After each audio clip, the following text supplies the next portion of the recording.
I'm Samhita. My name is Maximilian Chavez. My name is Carmelita Lee. Our product for today is for children with autism because they find it extremely hard to identify their emotions and cope with stress. We created the Beta Band, which is essentially a headband. It reads your beta waves, which fall in between a certain low and high beta wave. And if you're outside that range, then your brain is not acting as a normal brain. Project Event has definitely impacted my sense of teamwork. I can collaborate a lot more with my peers, have that design thinking into mind. How can we target our users and have the best influence and the greatest impact on their lives? Working and coding and doing all that stuff, it gave me a chance to be familiar so that I'm not as intimidated going into college. And it's actually made me a lot more excited for freshman year of college. We've definitely opened our minds up a lot more, and we've learned how to cope with maybe our product not working and still learning from our mistakes. Having interacted with people who are on the spectrum, young adults and little children, and seeing what they go through and understanding their experiences, and then being able to put that into a product, engineer something, and then see that truly affect them and help them. A lot of people try and create products for people that they don't even they've never even talked to before. So we had a lot of things that we thought would be good, but after talking to people who actually use wheelchairs, they were we don't have problems with that. So it just you really should talk to people and get to know them before you make assumptions about things that they struggle with. I think the impact has been huge, and it's changed my outlook towards for project-based learning and education a lot, actually. The reason is because prior to Project Event, I focused a lot on just developing technical skills and having the students learn laser cutting, 3D printing, soldering, sort of for the sake of learning 3D printing, laser cutting, and soldering. But working with Project Event and anchoring these technical skills to a real-world problem has really, I think, made the learning experiences more meaningful for the students so that they understand what the application is, and has helped with retention and student involvement. It's been really great. None of these girls came into this project thinking that they were inventors or makers, or that this kind of thing was something they even wanted to do. All of them, I believe, have been radically transformed just by this idea that the world is invented, right, and designed, and that they can participate in designing that world, right?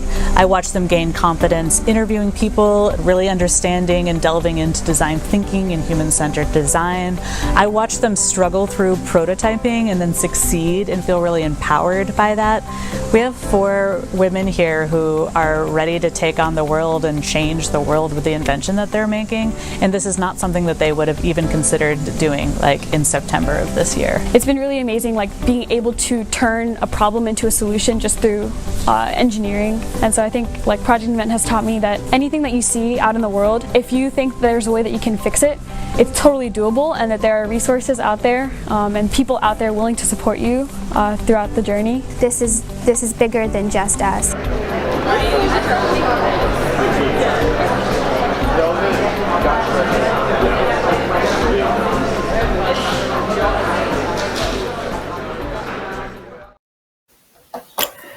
Hello everyone, and welcome to Project Invent's Demo Day 2021. My name is Sam Clark, and I will be your MC for today. Today, you'll be hearing pitches from teams of talented, innovative high school students from all around the country who have created inventions for social good. And these students are absolutely incredible. In an unprecedented time, they've built initiatives from the ground up with the goal of helping solve problems in society. When I was in high school, I just did musicals and went to debate tournaments and the mall on the weekends. And these students are out here truly saving the world. And they are doing so with the incredible support network and infrastructure of Project Invent, which empowers young people to innovate all year round. And today is connecting those impressive young people and all the hard work that they've done with deeply accomplished investors, executives, and visionaries in the tech industry. A little bit about me before we get started. I am a comedian, TV writer, filmmaker, and producer. So I don't know anything about inventing, but I do know a thing or two about pitching. The most that I know about inventions is from binging multiple seasons of Shark Tank throughout quarantine and pretending to be an expert on valuations and knowing which shark is the best. For the record, my favorite shark is Lori Grenier, but I do have to emphasize that that is not the official stance of Project Invent. My role today is simply to facilitate, keep things moving, so that you can hear from these amazing students and accomplished panelists. I'm going to go over some logistics and the schedule for today in a moment and introduce you to our panelists. But first, I am so excited to pass it off now to the founder and executive director of Project Invent, who will set the stage for today and tell you a little bit more about what these students have done in the last year. So please welcome Connie Liu. Connie, the stage is yours.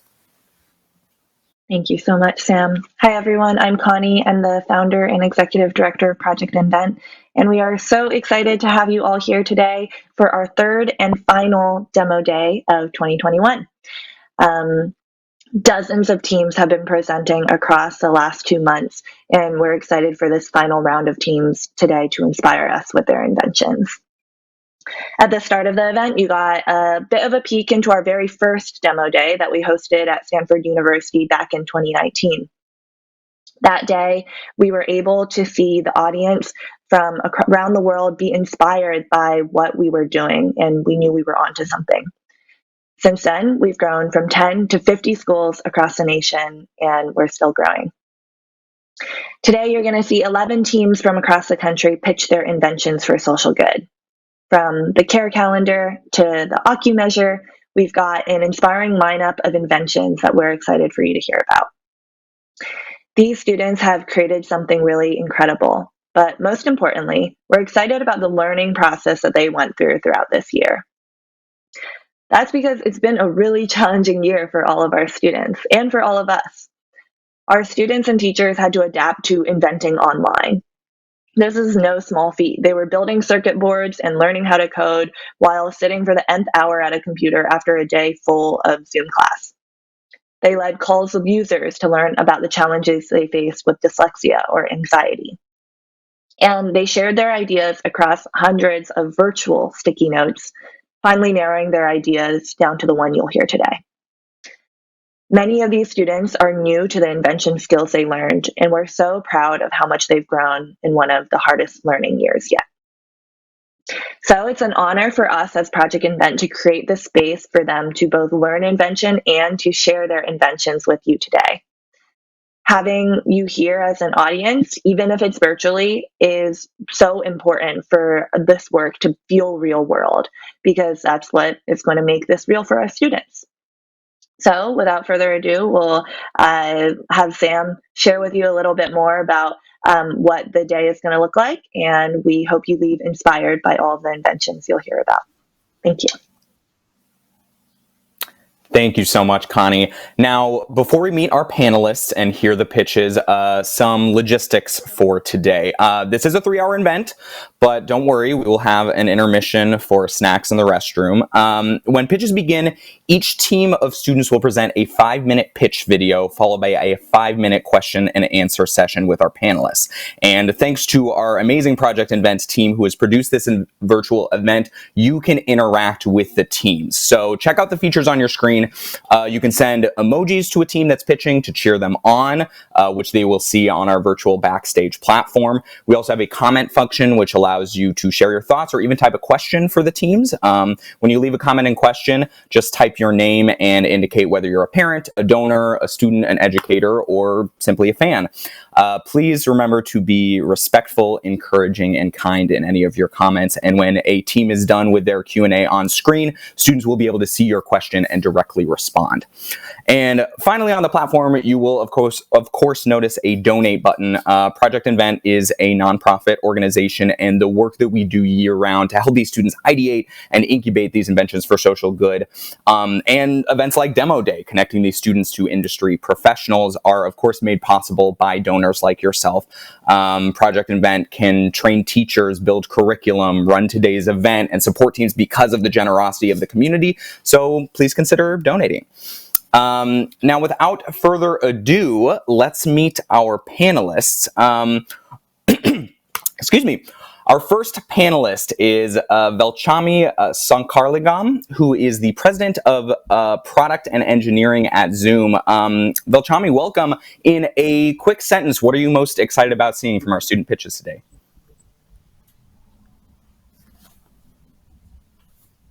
Velchami, I think your microphone is muted. Sorry about that. No worries. Anyway, I think the first thing is to look at the innovation from the next generation. And also, I know that, what we said, the year has been tough, and then look at the innovation they've done working remotely, etc. That's what I'm excited to see from each of the teams. Absolutely. Thank you so much, Velchami. Next panelist is Stephanie Farst. Stephanie is a strategist and innovator who spent over 15 years at the Target Corporation and now teaches innovation and entrepreneurship at the Kellogg School of Management at Northwestern. Stephanie, welcome. Same question. What are you looking forward to seeing from our student pitches? Hi, everybody. I'm looking for the ability to fail. I think that's one of the best learning experiences of this process. And I tell my students who are 26, 27, 28 that they have to fail. And it's usually the first time they've ever experienced that. So I'm excited that you guys will experience that earlier. Absolutely. Thank you so much, Stephanie. Next panelist is Bob Baxley. Bob is a design executive who most recently worked as the head of product design at Pinterest. Bob, welcome. What are you excited to see from our students today? Obviously I'm super excited to see what the solutions are, but I think for me, I'm most interested to see what problems they identified. Like what are the problems that are getting people's attentions? Definitely looking forward to it. Thank you so much, Bob. Next panelist is Sarah German, who's a content design lead at Dropbox, our sponsor for today. Sarah, welcome, and what are you looking forward to seeing from our students? I'm really excited to hear how users responded to your products, and then, what decisions did you make in response to them? And also always curious to hear about the tough decisions you had to make. What trade-offs did you make, and how did that affect what we're seeing today? So really excited to see your work today. Definitely. Thank you so much, Sarah. And our final panelist today is Marco Huerta, who is the head of design for New Frontiers at Dropbox. Marco, welcome. Same question as the rest of the panelists. What are you excited to see from these student pitches? Hey, thank you. I'm really interested in kind of the process and kind of where the learnings were along the way. Also really interested in the user-centered aspect of it, which is what is it that we learned? What did we take from them? What did we really build on? So I'm really excited to hear more about all the pitches. Amazing. Thank you so much, Marco. Thank you so much to all of our panelists. And now that you've met our panelists, it is time for the main event. So each team will have 5 minutes to pitch in a pre-recorded video that we'll play for you, and then 5 minutes for questions from our panelists. A quick reminder to our amazing student teams before we begin. You've done the hard work already, right? You've identified the problem to solve. You've designed, you've redesigned, you've interviewed users who spent your dozens of hours coding and building circuit boards and so much more. Now is your time to celebrate your hard work, right? To show off what you've done, to advocate for your invention, to learn and grow with some of the best professionals in the industry who you just met. So take a deep breath, right? Shake it off and have fun with it. Let's do this. Our very first pitch of the day is Chat from Columbia High School in White Salmon, Washington. Chat is a device that helps bridge the communication gap between students with speech impairments and their teachers. Take it away. Hi, we're Team Chat from Columbia High School in White Salmon, Washington.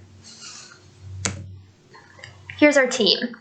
We consist of 6 high schoolers, me, Dylan, Cece, Sin, Henry, Madison, and Wyatt, our amazing advisor, Jack, and our community partner, Aiden. When we first met Aiden, he was mischievously teasing his teacher with a large grin on his face. He genuinely likes people and seemed like any other third grader. At first, that spun from us that he really needed help, but we soon discovered that he is challenged by a disorder known as childhood apraxia of speech, or CAS. As a result, he often knows what he wants to say, but is unable to say it in more than 2 words at a time, which is considerably limiting. These difficulties are not outgrown and often require therapy. This is especially challenging for Aiden in school, where he struggles to express himself to his teachers. In the classroom, it is vital that a student be able to communicate with teachers and classmates alike and participate in class discussion. So, we designed a device to help Aiden communicate with his teachers. Our device is called Chat, Communication Help with Assistive Technology. So how does this work? The student's device, co-designed with Aiden, is shaped like his favorite rock. It aims to be calming and discreet. There are buttons with symbols next to the words on a screen, which serves to strengthen familiarity between the words and symbols as he struggles with reading. The teacher's pager-style device also includes both to improve efficiency. Both devices are easy to carry, store, and access. Here's a quick digital sketch of how it would look in the classroom. Aiden sends a message to the teacher, and the teacher receives it and can respond. Here's an idea of the parts that every device would have, both represented in pager-style format. From left to right, the student buttons represent, I need a break, I like it, I don't like it, I need help, I want to do something else, I want to show you something, I can't focus, and I'm upset. The teacher buttons represent yes, no, I'll be there in a minute, breathe and trust yourself, do you need a learning tool, do you want it explained a different way, and send. Aiden's device doesn't have a send button so that it's as simple as possible. Each device has a receiving side and a sending side. Here's an animated example of the student sending a message to the teacher.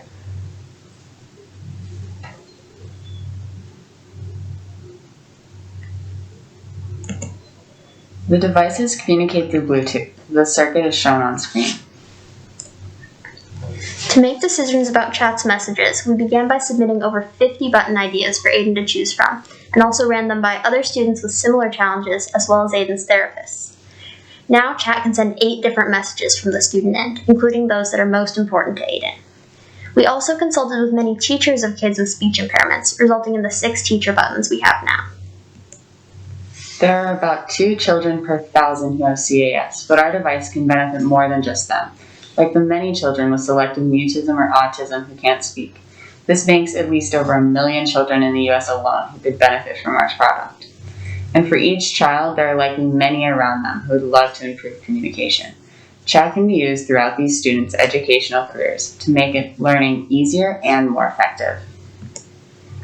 There are other communication devices that can be used in classrooms. However, these are often costly and complicated, like pagers, which are often around $100, or smartphones, which can be confusing or distracting in the classroom. Simpler technologies can still be difficult for people who struggle with reading, like Aiden.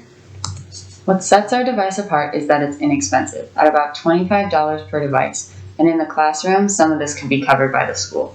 Additionally, it combines images and phrases to maximize communicative power and doesn't rely on sound or typing beyond the selection of pictures. We aimed for simplicity. We wanted something accessible for him. We could take many directions in the future. A main goal for us would be a larger user testing campaign, and eventually mass production to drive down manufacturing costs. With further investment, we could also streamline our device and make alternative shapes and buttons for the students to make it more fun and useful. Thank you so much for listening to our presentation. We're happy to take questions. Great presentation, chat team. You now have 5 minutes of question and answer with the panelists. Panelists, take it away.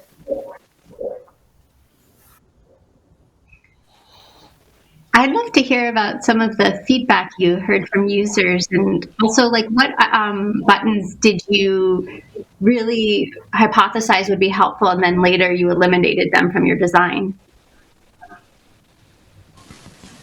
Thank you. That's a great question. I'll have Sin answer that one.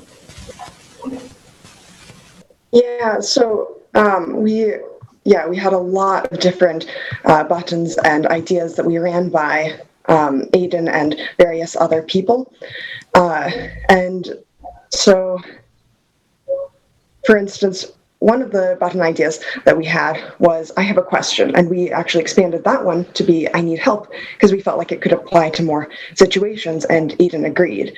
And then we had a whole bunch of other ones, like bathroom or this is hard, and we decided that those Aiden could communicate through other ways, and things like this is hard weren't as descriptive as Aiden wanted.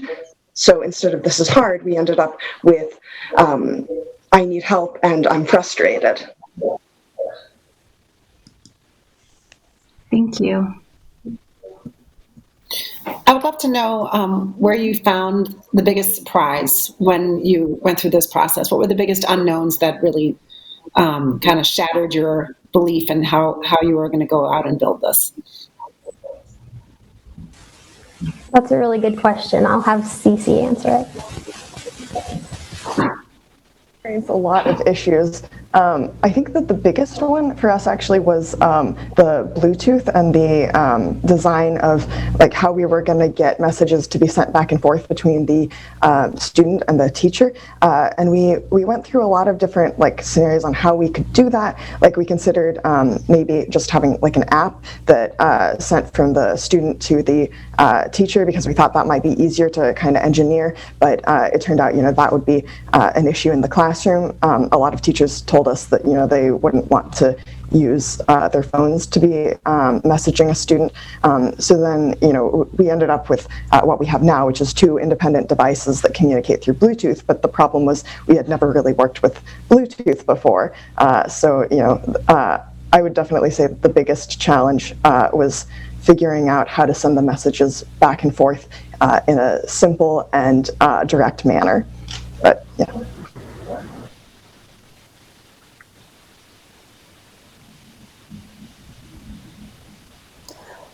Hi, this is Vilchami.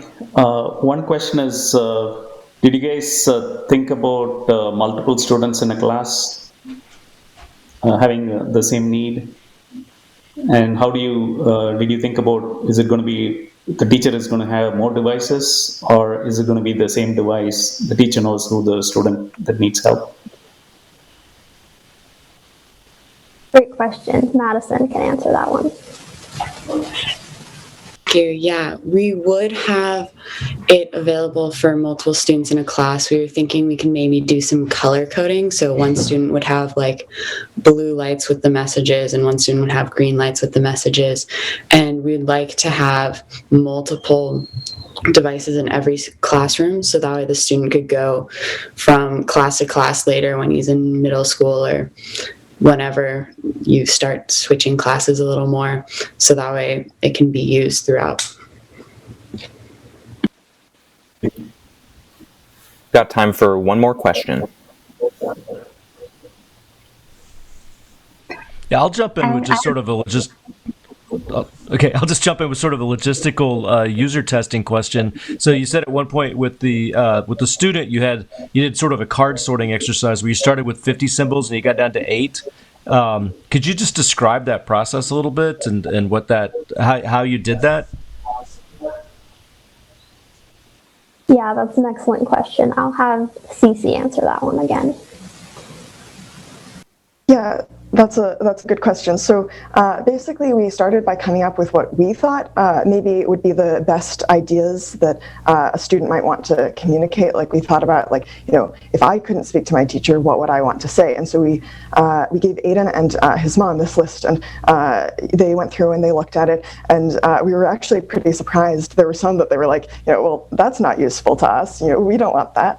And we were shocked, like, well, I would want that. So they went through and they told us, these are the ones that we feel are the most important to us. For instance, like I need a break and I need help were what Aiden said that those were the most important things for him to communicate. And so we went through we went through this process several times, and each time, we narrowed it down a little bit further. We worked on like combining things, like I need help or I have a question. Eventually, Aiden and his mom Jessica, they decided, those could probably be combined. So yeah, we kept going back to them and asking them, what do you think about this and what about that?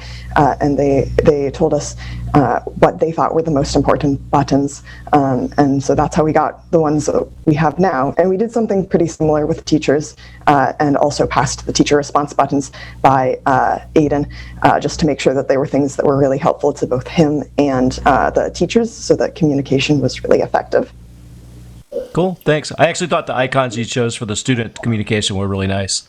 Those are icons are hard, and those are really clear. Yeah. Fantastic work, chat team, and thank you, panelists, for those questions. That's our time.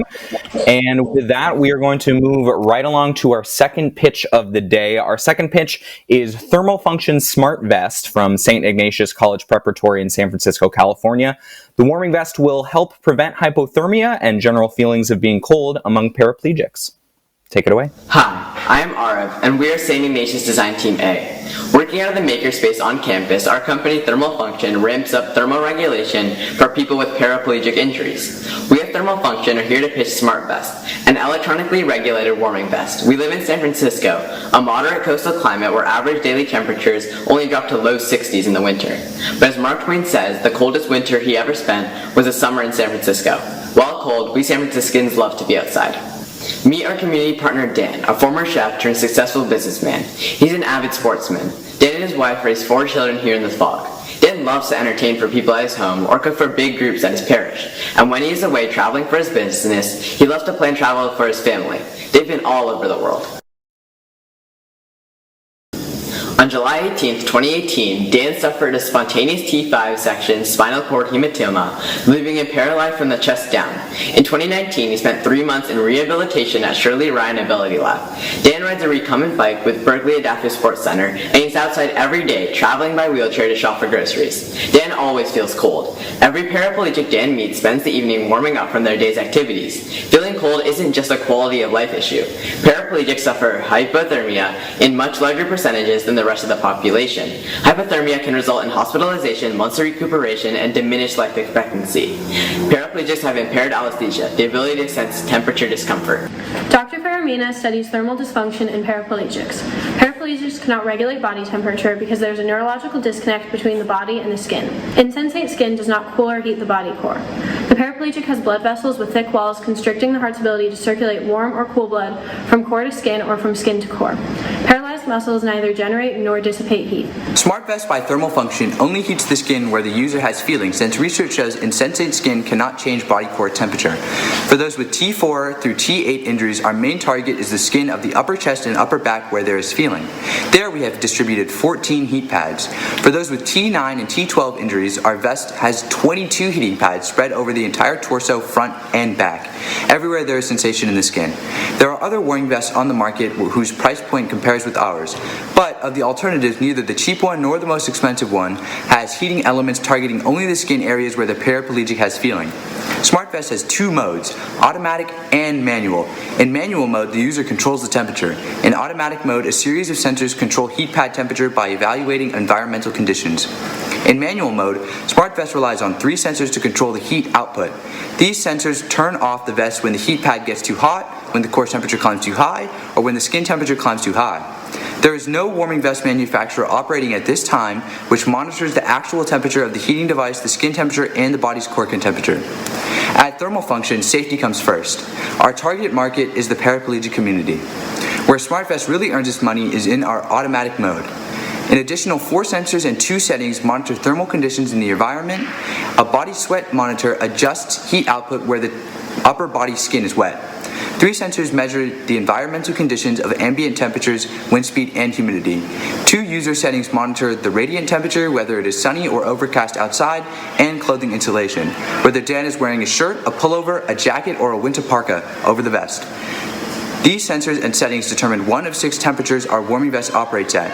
Thermal conditions change when we come into the house, and the Smart Vest adjusts the vest temperatures accordingly. Smart Vest is the only technology in the warming vest industry to deal with thermal dysregulation.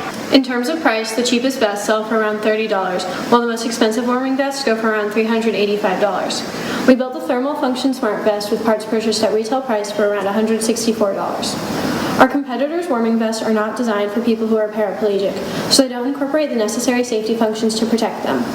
Competitors also don't have a mode to mimic the body's natural thermoregulation, and that's something that someone with paraplegic injuries needs. At Thermal Function, we seek a smart vest that is more comfortable to wear with fewer wires and easier to use. Moving forward from our concept, we will work on styling the consumer product by replacing wired heat pads with a resistive heating fabric, wired sensors on the wheelchair with Bluetooth sensors, and in addition, we will seek governmental regulatory medical device approval so as to be able to market smart vests to rehabilitation centers throughout the world. This concludes our pitch for the Thermal Thermal Function Smart Vest. We would like to thank the panelists for their attention and also express our gratitude for our mentors Joe Reese, Dr. Cody, Ms. Gaspar Santos, Mr. Santos, and Mr. Patterson for the immense help during our project. Thank you. Great work, Thermal Function Smart Vest team. You now have 5 minutes of Q&A with the panelists. Panelists, take it away.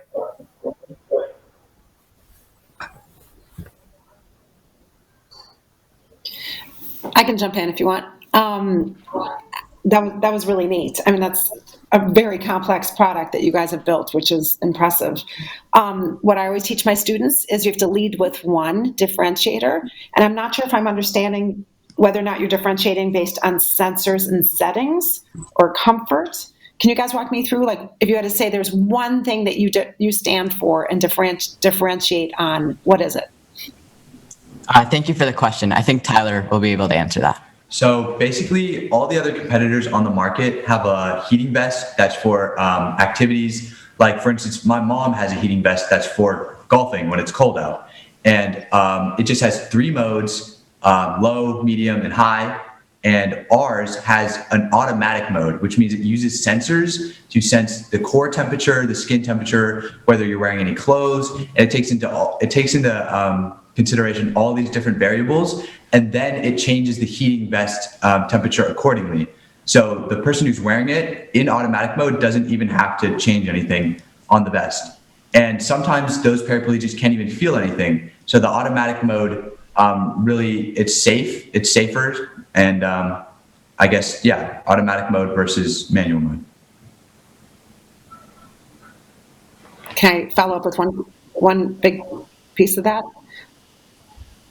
So is the word customization or flexibility? I still think you have to lead with one.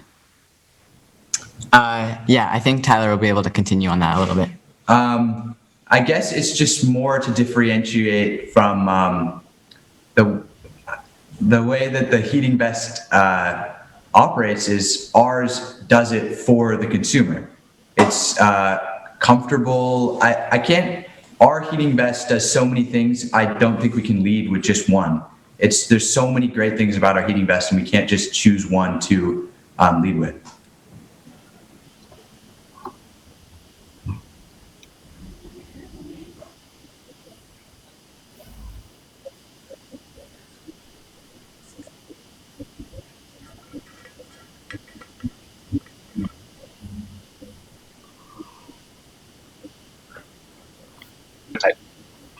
Yeah, thanks for that question. I think Richard will be able to touch on that a little bit.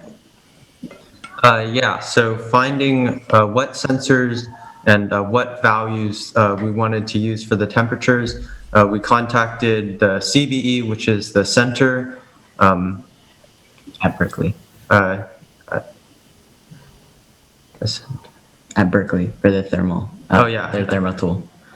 We used their thermal comfort tool, and we took some variables from them. We took the humidity, body sweat, clothing, radiant and ambient temperature, and we also used their tables to create some values for the target temperatures for our automatic mode. Yeah, and I think also we haven't fully developed our prototype, but this is what we want our future product to look like. And this, instead of using our wires like we did in our first prototype, which is over there, if Richard, you want to hold that up. So we want to kind of integrate this material, moving from this into this, because this heating pad is a lot more compact and a lot more comfortable than this. But this has all the wiring and all of the things that we use in order to build up into our prototype and idea. Great, we have time for one more question. I've got one. Wow, you guys addressing such an important challenge. So hats off to you for that. I would love to hear how you did any user testing or feedback you got from folks who were actually able to use your prototype. Yeah, I think Stephanie. Oh yeah, thank you. Thank you for the question. I think Stephanie will be able to address that. Yeah, so the tests that we have done, which is the heating pads, they've all worked. The only thing we still need to work on is the automatic mode. And when we showed it to our community partner, he was very excited about it. He said that he wanted to buy it once we finished it. And he's just very excited to use it in his daily life. Yeah, additionally, I think that our automatic mode, at first we were skeptical about how all of our sensors would work in harmony, but we contacted Dr. Farah Mina, who works at the American University in Beirut, and she's working on a similar product about cooling people with paraplegic injuries. And so we contacted her about what all the sensors would do when they work together. And so when we eventually will put them together, we realized that they will actually work together. And we have safety shutoffs in order to prevent any safety features that may prevent our user from anything that may harm them. And we have all of these different modes in order to ensure the safety and comfortability and the warmth of our user.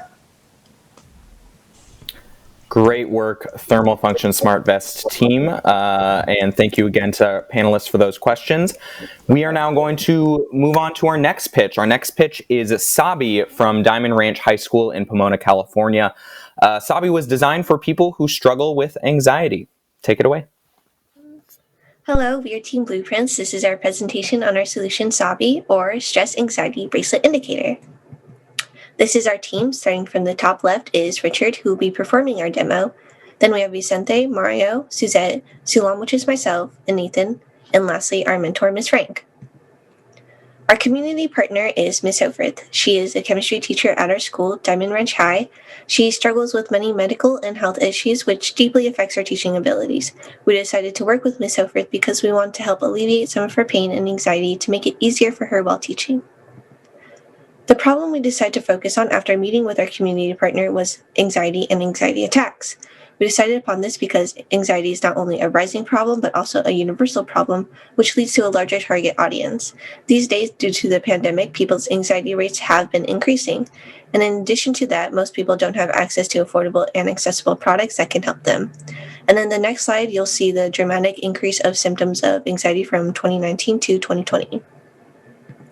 Our solution is a bracelet called SABI, also known as Stress Anxiety Bracelet Indicator. We wanted it to be something transportable and somewhat discreet, so people won't find it embarrassing or inconvenient to wear. We concluded and decided on making it into a watch. When worn, it tracks your heartbeat and alerts the user when their heartbeat starts increasing at a concerning rate. It'll alert the person by sending gentle vibrations so the person is aware and has time to prepare themselves before they have an anxiety attack. These vibrations will signal when to inhale and exhale so that the user can regulate their breathing, which will slow their heart rate. And now Richard will do a demo of our prototype. Hello, my name is Richard Vihel from Team Blueprints, and I'll be showing our brief prototype demo of SABI. Here's a physical prototype we designed using an Arduino and pulse sensor. The pulse sensor currently receives an input from a finger. The LCD display shows the heart rate of the user and updates rapidly. If this measurement is very large or increasing rapidly, SABI will send pulse-like vibrations to the user in order to assist them in slowing their heart rate and controlling their breathing.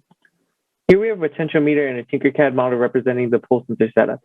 When the pulse sensor sends a previously mentioned signal, it activates the pulse-like vibrations through a small vibration motor. This has been our prototype demo for SABI. Thank you. For design, if you can look at the middle picture, that we had two decisions, either a more common square shape like an Apple Watch, or a more Fitbit style, which we ended up going with.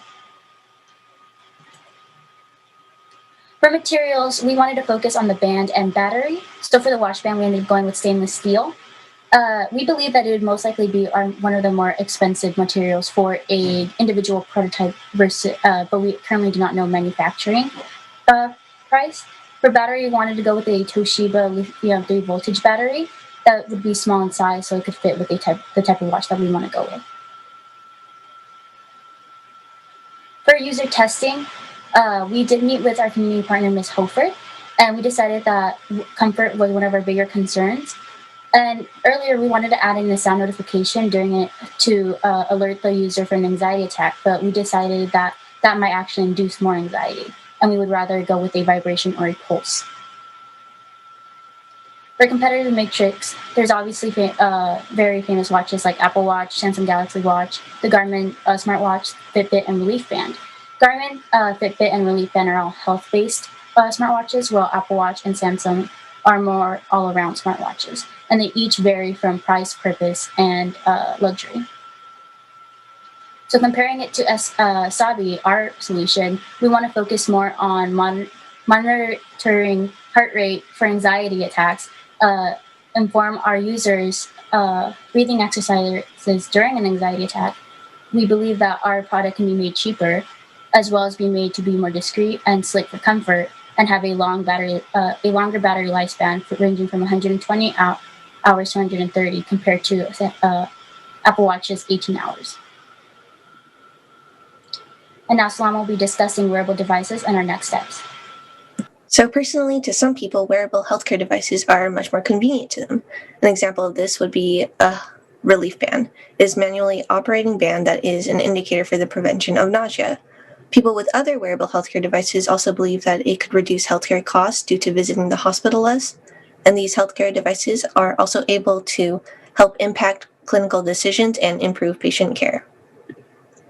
After discussing with our team, we decided that our first step would be to build the watch. Once we receive our materials, we will be able to physically build it while also testing it out with Ms. Hofrith.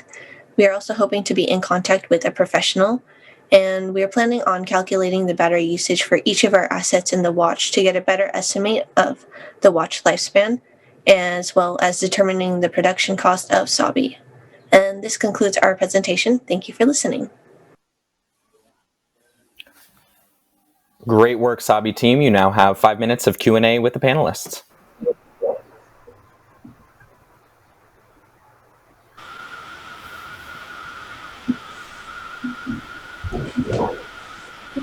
This is Velchami.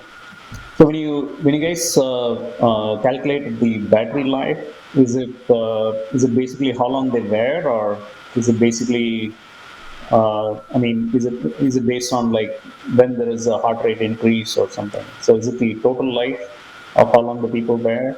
How did you calculate the battery life? I believe Richard would be the best to answer that question. Hi, thank you. So we calculated the battery life based off of a rough estimate. This estimate is based on how long the heart rate monitor will be running just every day while you're wearing it, as well as whether or not the LCD screen will be active. So pretty much right now it's just a rough estimate since we don't know exactly what materials we'll be using for like the LCD screen or how much battery that we'll be taking. But that's based on the battery that we decided to go with. And in addition to the battery we did base it off is used in a competitor's gear as well. And the way we decided it is because with the rough estimate was based on the fact that we have yet to decide what type of sensors and what type of screen we'll be using, which we will be using for a much better estimate in the future of our product. Thank you. Great work, you guys. Really exciting project to solve a need that is becoming more pronounced with the pandemic. I was wondering about some of the features in terms of the breathing exercises. How does that work? How is your product help someone do breathing exercises if their elevated heart rate or breathing is speeding up? Thank you for the question. I believe we can also answer this type of question. Hello. So originally when we were thinking of the design for the product, we were trying to go with a sound-based breathing exercise. So it would give you a sound indication of when to inhale, when to exhale, to help sort of take a deep breath and calm down. But after some user testing and going over it with our community partner, Mrs. Hofer, she told us pretty much that sounds may be able to induce more anxiety just based on everyone else around you would be able to hear it. So we decided instead to move to a vibration. So it would be a small vibration on your whatever arm that you're wearing the watch on, and it will go in small pulse-like bursts. So it would just like slowly increase, slowly decrease over time, just to sort of help you regulate that and get you going.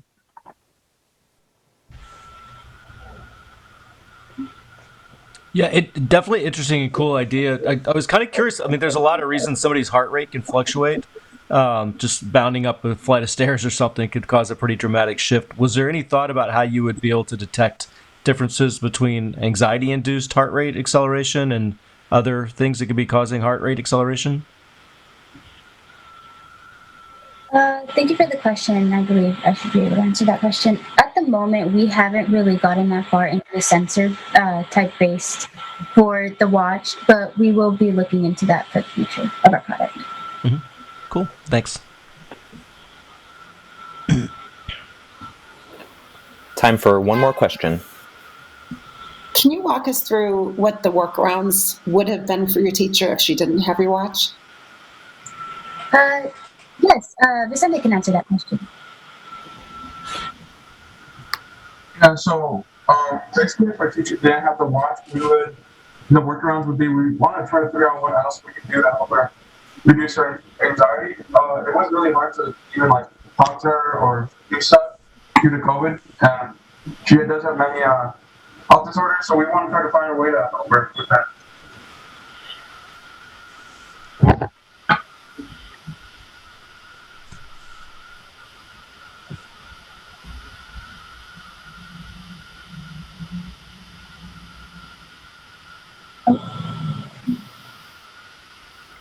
Fantastic work, SABI team. That is time for a question and answer session, and we will now be moving right along to our next pitch of the day. Our next pitch is Germbuster from E3 Civic High School in San Diego, California. Germbuster is keeping the germs away and stopping the spread today.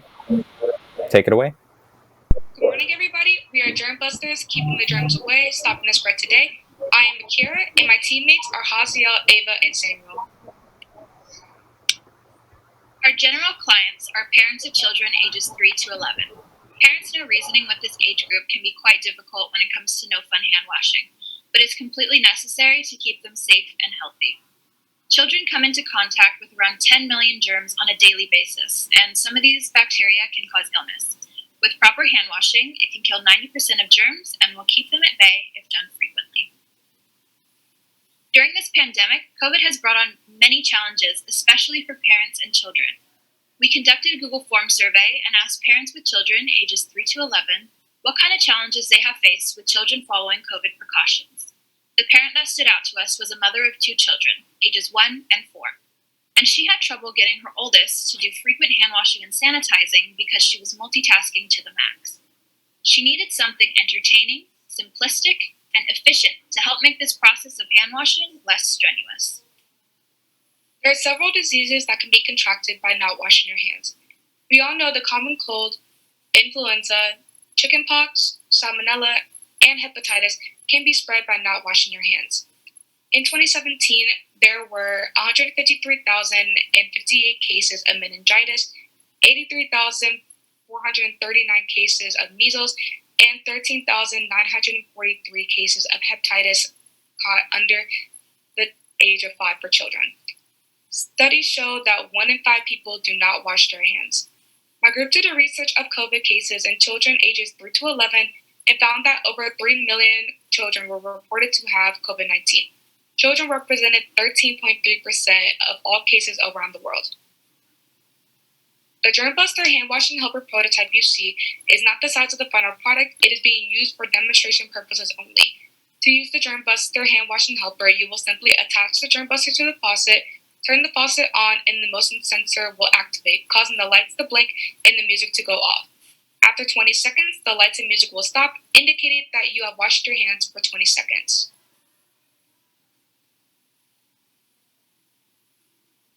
As you can see, our product is quite different from our competitors. Germbuster hand washing helper has colored lights, Bluetooth, a timer, and sound, whereas LED faucet and voice IQ only have limited features. The prices we are sharing with you are not wholesale prices, but as of today, $67 would be the current pricing of our product. We have spent $43 on materials, labor cost was about $15, and we are having a 13% markup. After calculating all the costs, our total came about out to $67. But keep in mind that once the wholesale pricing is developed, the price will drop dramatically, which will allow us to sell to a wider range of people. Our vision for this product is for it to succeed in many different ways. We'd love to see it blossom into a business and a well-respected product. We wish to see high rates of consumer satisfaction and an improvement in hand washing techniques amongst children and maybe even parents. Thank you so much for listening. Any questions? Great work, Germbuster team. You now have 5 minutes of Q&A with the panelists. Panelists, take it away. All right, I can go first. I think this is a great idea. I'm really curious, like in the prototyping process, what were some other kind of iterations, or kind of how did you start, and kind of how did it evolve to the current solution?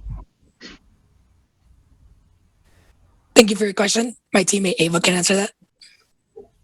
Hi there. So at the beginning of the prototyping process, we actually did a lot of sketching and design process. So we actually worked with our mentor, and we went through a lot of designs where it could be at the bottom of the faucet or at the top. It could be hanging from the middle, but we ultimately came to the conclusion that it should be right on the top, so that when you're washing your hands, the motion sensor will be able to accurately pick up the motion of you washing your hands.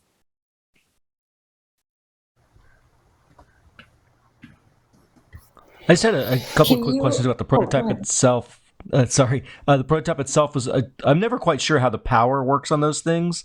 So I'm a little curious, like how the device gets power. And then I'm also curious, like what you were using Bluetooth for, given that it's motion sensor based. Thank you for your question. My teammate Akira can answer that. Hi. So the Bluetooth for sound-wise, we were thinking, if you had a certain type of music that your kid listens to, and they would love to listen to that while they're washing their hands, that would make them more straightforward to listen while washing their hands. They'll be more focused. Also, the Germbuster is kind of like battery activated too, so that's how it would fully power up, and it would also go. Thank you. Cool, thanks. Can you walk through kind of the competitive landscape? You talked about a couple that just had motion sensor capability. How do you plan to defend your cool features that you guys have put in? That's a great question. Thank you. My teammate Ava can answer that. Awesome. Thank you so much.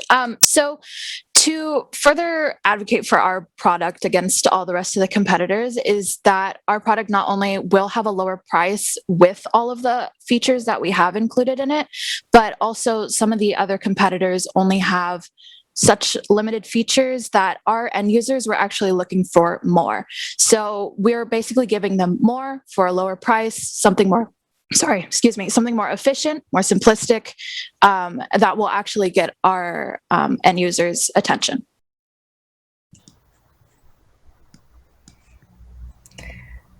I've got a question that exciting idea, you guys. I'm a new mom, and I envision this being a challenge coming up. So great work. Did you get to share your final prototype with any of your end users or some of your close to final prototypes, and how did they respond to what you guys designed? Thank you for your question. My teammate Ava can actually answer that. Thank you, Haziel. So I'm actually in contact with most of the end users doing this process. So we actually kept in contact via email, and we had 2 end users that we kept in contact with, one from our school and one who was in our community who wishes to remain anonymous. And they were actually very, very excited about the idea. And one of our end users actually pitched the idea to their children, and their children were actually also very excited about the sound and the lights and different designs.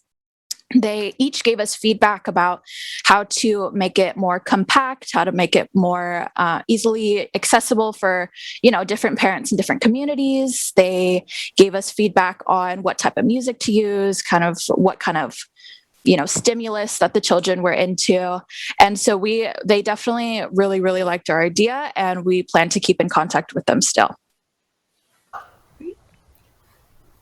We have time for one more question. You guys mentioned at the beginning, you started with a Google Forms survey. Can you give us a flavor of the kinds of questions you asked and how many responses you had? Thank you for your question. My teammate Akira can answer that. Yes. So in the Google form, we that we gave out to the parents. We asked them questions that they would. Sorry, give me a second. We gave them questions that would kind of help us during our prototype, that would help them, like, how hard is it to keep a kid to wash their hands? Like, how are you doing in your household during this time of COVID? All those kinds of questions, because it kind of helped us. It helped us move forward with our prototype to see how can we help kids be more focused with washing their hands, because most kids right now, they're not focused. So with our questions, it helped us move forward with our prototype. If I can add on to that as well. Oh, sorry. In the Google Forms survey, we asked them, like Akira said, kind of what challenges they faced with COVID, as well as asking the parents questions about themselves to see if they were working from home or if their children were attending daycare. And that's kind of where we got the idea to have the product travelable. So thank you. Great work, Germbuster team. Thank you again, panelists. That's our time. And we are going to move right along to our next pitch. Our next pitch is SOLF 396 from City Lab High School in Dallas, Texas, which is an anxiety-reducing air purifier and relaxation device. Hello, my name is Allison, and we are the City Lab High School team here to present SOLF 396. Our team consists of me, Bella, Alex, Paul, Bella, Grayson, Carlos, and Elliot. Shay is our amazing community partner who has cerebral palsy. She has expressed that her environment caused a ton of stress since she has neighbors that smoke and are overly loud. Due to these reasons, we chose to create the invention known as SOLF 396. Hearing that Shay had anxiety and stress, we wondered how many others did as well. So we chose to ask our peers and classmates. We learned that 92.6% of City Lab students are stressed. Hearing these statistics, we wondered how might we combat the stress and anxiety Shay has from her environment. This question led us to design Solfegano 396. It plays the Solfegano 396 Hz frequency, a frequency that is known to have calming effects. It helps in a high-stress environment, and there's breathing lights on top that can also help in high-stress moments. Some of the features of the Solfegano 396 is an air purifier on the back, a speaker to play the Solfegano 396 frequency, and LED lights on the top. Here are some more views of the Solfegano 396.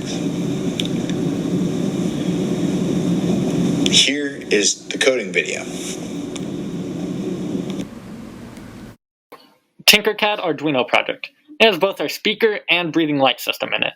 So if you see here, we have our breathing variable, and this determines its brightness. And so this orange part right here is what makes it go from no light to slowly build up to full light. And right here, same thing, it goes down back to no light. And it does this to each of the 4 lights, one at a time. And hopefully in the future, whenever we make the product, that it will have more colors than just these 4. So then we can move on to our next system, which is our sound system. And while it's not exactly what we would like as our final product, we kind of wanted to put it in here to show that we're trying to figure it out. And we would like, and more resources, we could probably make a better speaker system, but we used what we got. And so our system would play a white noise until you connect it to Bluetooth. But while we couldn't set that up here, we decided to make a little melody with it and then show the breathing light effect, which I can do now.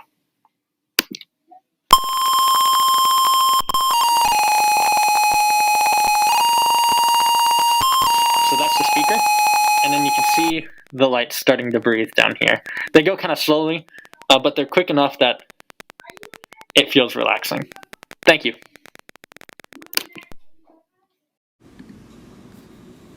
In addition, we wanted to add to user choice with some exterior shell add-ons. You simply slip over the product to modify the shape and color. These, however, would be an additional cost to the buyer. Due to the COVID-19 pandemic, we were not able to physically test our product with Shay, nor were we able to build a physical model. Instead, we presented to a few classmates that experienced stress. Here are some results from that. In addition, we found that 81.5% of City Lab students found this invention would reduce their stress and/or anxiety. We decided to have our product's price set at $150, which allows for materials to cost $40, an hour of labor at $15, and a markup of $90. In addition, our peers gave us positive feedback on this price, with 70% saying it was fair and that they would buy it at this price. Our business plan is to develop a product idea, program the product, build the product, find investors, which is where we currently are, make it into a store, and grow and expand the business. We chose to compare Solve 396 with the top air purifiers and Bluetooth speaker. The most noticeable difference is that only the Solve 396 is able to perform both jobs, as well as LED breathing lights. Another noticeable difference is the price. Solve 396 is $150 versus the Sono Move being $400, and the Blue Pure 211 Plus being $300. Overall, we found that there is no comparison in how much more is offered at a lower price point by Solve 396. By supporting Solve 396, you are supporting the idea of preventing and reducing anxiety and stress, not only in Shay, but in all individuals. With your investment, we would be able to create a product to be distributed and sold for others to use in their own homes. Without your investment, many like Shay would continue to suffer from anxiety and stress. Thank you so much for listening to our presentation. At this point, if you have any questions, feel free to ask.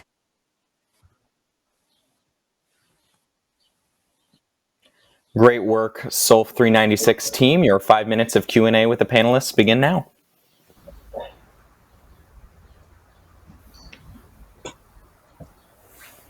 So a couple of quick questions. So it's a cool product. I'm kind of curious how the air filter piece worked. As a big consumer of air filters with asthma and stuff, I'm just sort of curious about that piece and how you would change out the filters. There's a lot that goes on with those things. I can have Grayson take that question for you. Thanks. So at the time of designing it, we kind of just had in mind that we wanted to put an air filter in, but probably in the future we would work with more people who are professionals in the air filtration field to get that refined in our final product as like how we can make that effective and and keep it in the same design that we have. Mm-hmm. Can you help us understand, to go along the same line of questioning, how does the air filter actually reduce anxiety and stress? I understand the lights and the sensors and the white noise, but I'm not sure if I'm connecting the air filtration piece. I can take that question for you. So our community partner, Shay, had great amount of stress on the fact that her neighbors are smokers. And so that caused an environmental stress factor there. And so we wanted to reduce that factor for her. But then when we were talking to other classmates, there can be smells or other things in the air that affects your mind and allows you to not focus more on yourself, but rather what's going on in the environment that causes more stress in that sense. So by creating that air filtration process, we thought that would be able to allow you to focus more on what's going on with you rather than your environment.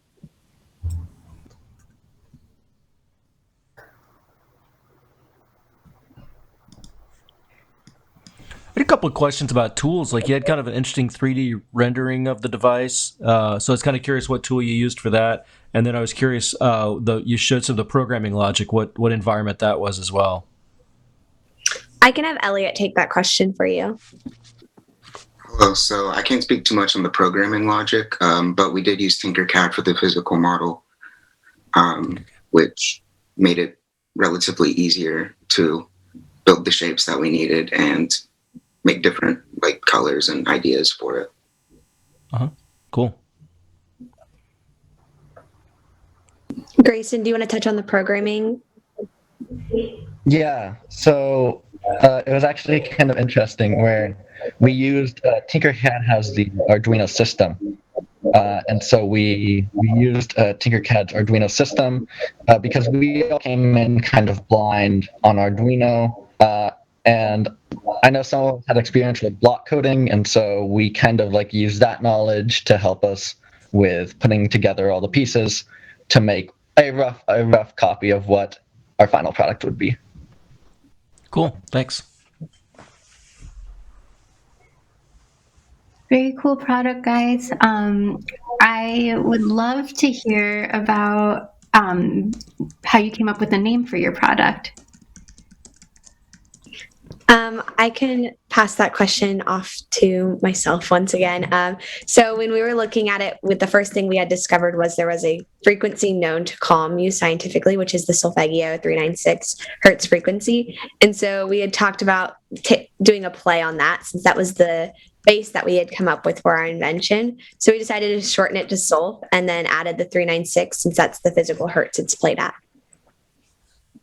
Gotcha. We have time for one more question. Hi, this is Vilchami. So how does your sensor work?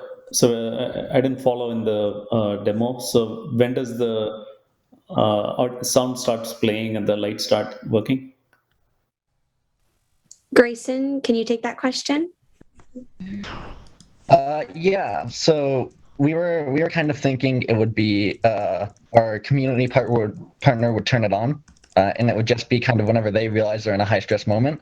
And so our community partner, when asked about it, told us she needed bigger buttons and things easier to press. So we can actually see that in our 3D design, where we tried to design buttons that were almost, we used the word arcade-like. So they were like the big circles that are easy, anyone can press without even using fingers. And so we had that as we had that to turn on the white noise, to turn on the audio, to turn on most of the functions there.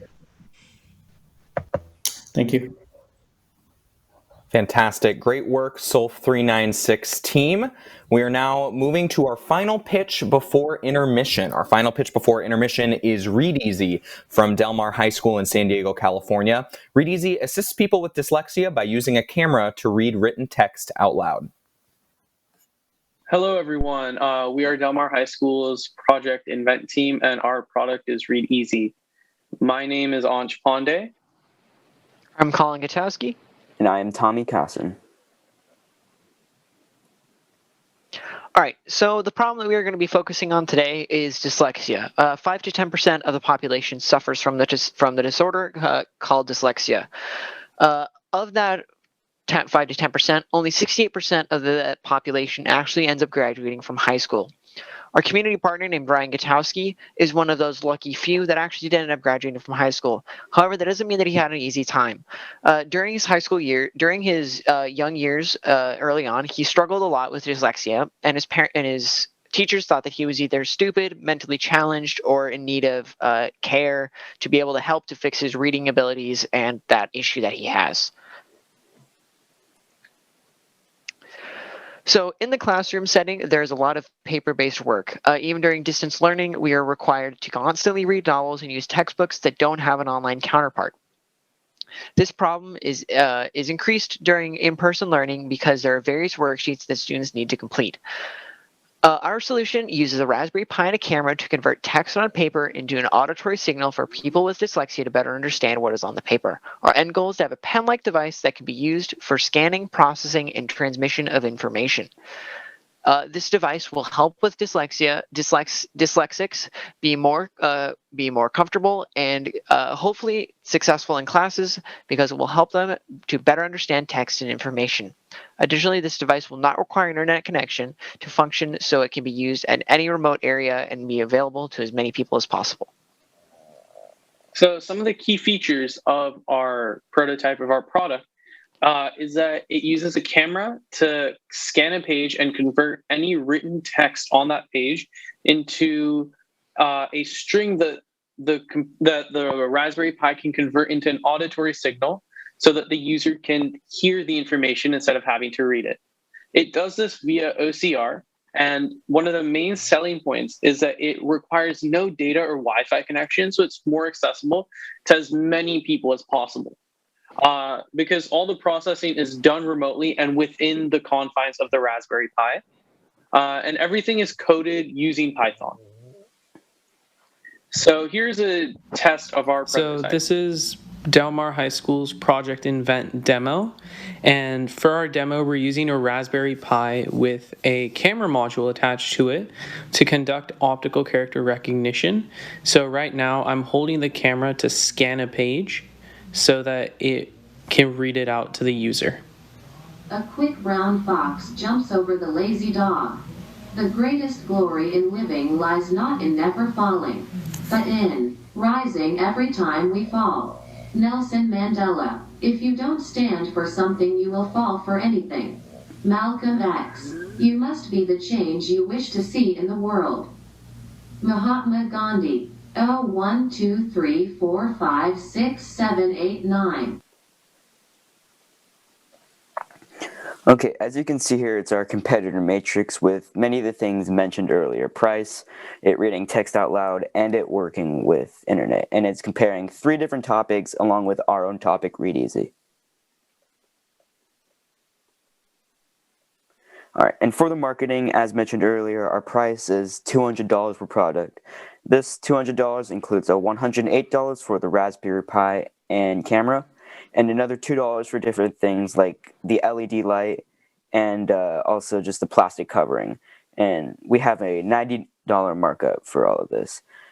Our focus for this product, as mentioned again, was focusing on kids with dyslexia, but it's not just limited to kids with dyslexia. It's also able to be used by adults who use dyslexia.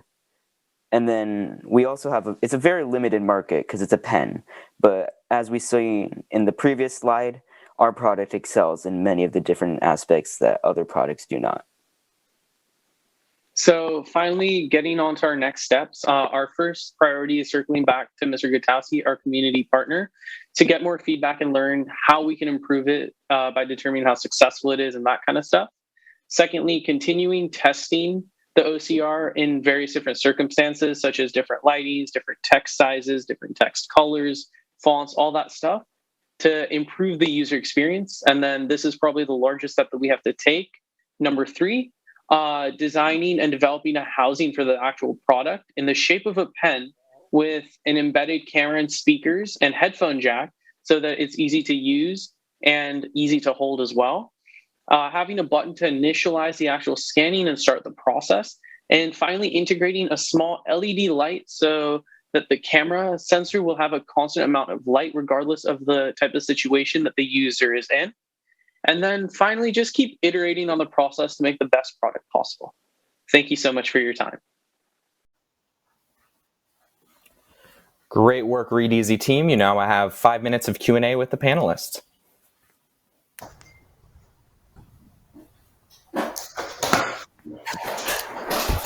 Hi, this is welcome. What software did you use for the OCR? Was there any open source that you installed in Raspberry Pi?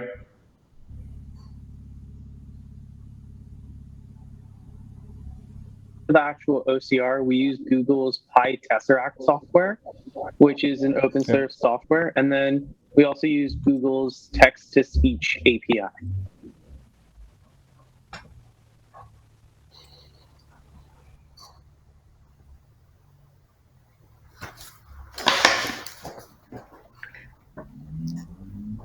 I have a question. I really appreciated you clarifying the scope of the problem at the start of your pitch. And I have friends who are dyslexic, and so this is, hits home for me in my personal life. And I would love to hear more about what sets your product apart from the competitors that you identified. Yeah, thank you so much for your question. I think, Tommy, would you like to touch on that a little bit? Sure. One of the big things that sets our product apart is that it doesn't require a cellular connection or any Wi-Fi connection. Some of the products that we showed earlier in the competitor matrix did require those things, so you wouldn't be able to use the pen somewhere without internet or without a cellular connection. And also the price is another big thing that sets it apart. I got a question. I'm curious kind of what different use cases or like scenarios your users could use this device.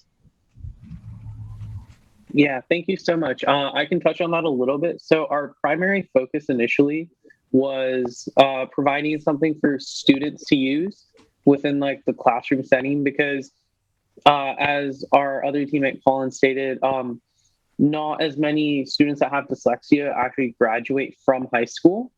So providing this product will allow them to better understand things that are in textbooks or worksheets to comprehend it better.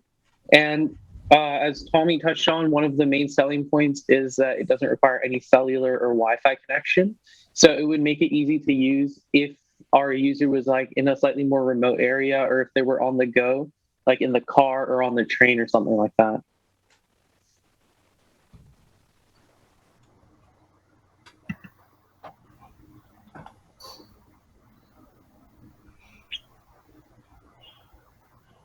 I have another question. I wonder if there are, in addition to folks with dyslexia, any other populations that you've identified that could benefit from this product? Thank you so much for the question. As of right now, our primary focus was helping people with dyslexia because our community partner grew up with dyslexia, and even our teammate Colin has dyslexia. So we haven't done too much research into other populations or other communities that would also benefit from this, but that is something we could definitely look into in the future.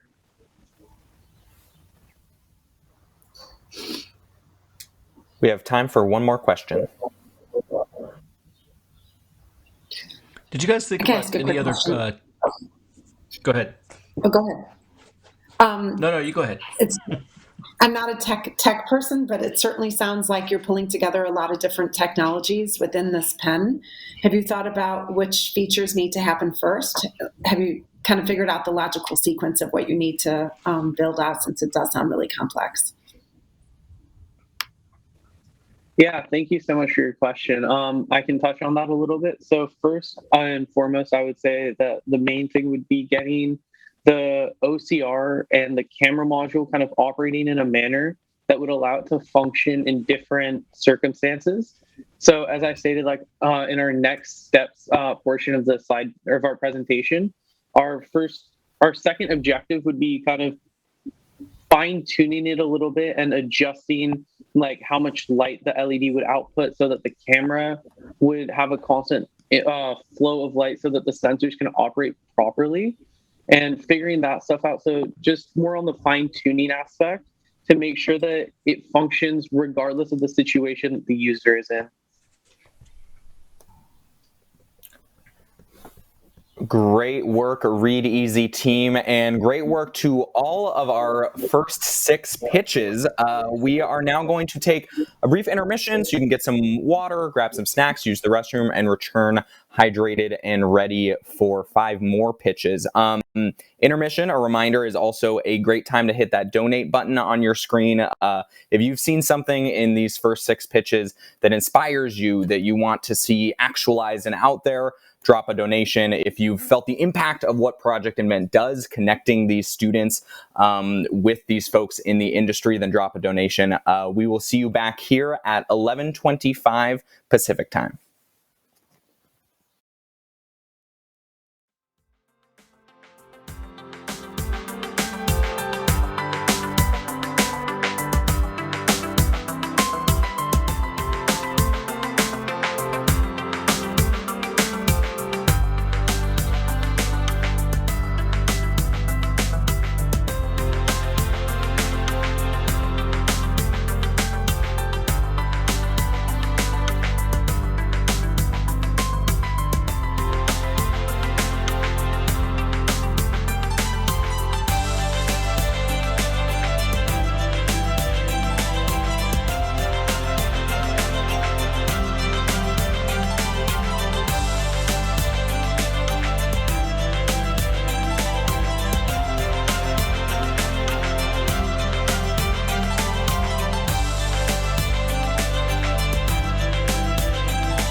Hello and welcome back from intermission. I hope everyone is hydrated, rested, and ready for 5 more amazing pitches. We are going to dive right in with our 7th pitch of the day. Our next pitch of the day is Benny Bags from Benny Benson Secondary School in Anchorage, Alaska. Benny Bags seeks to provide dignity for foster kids.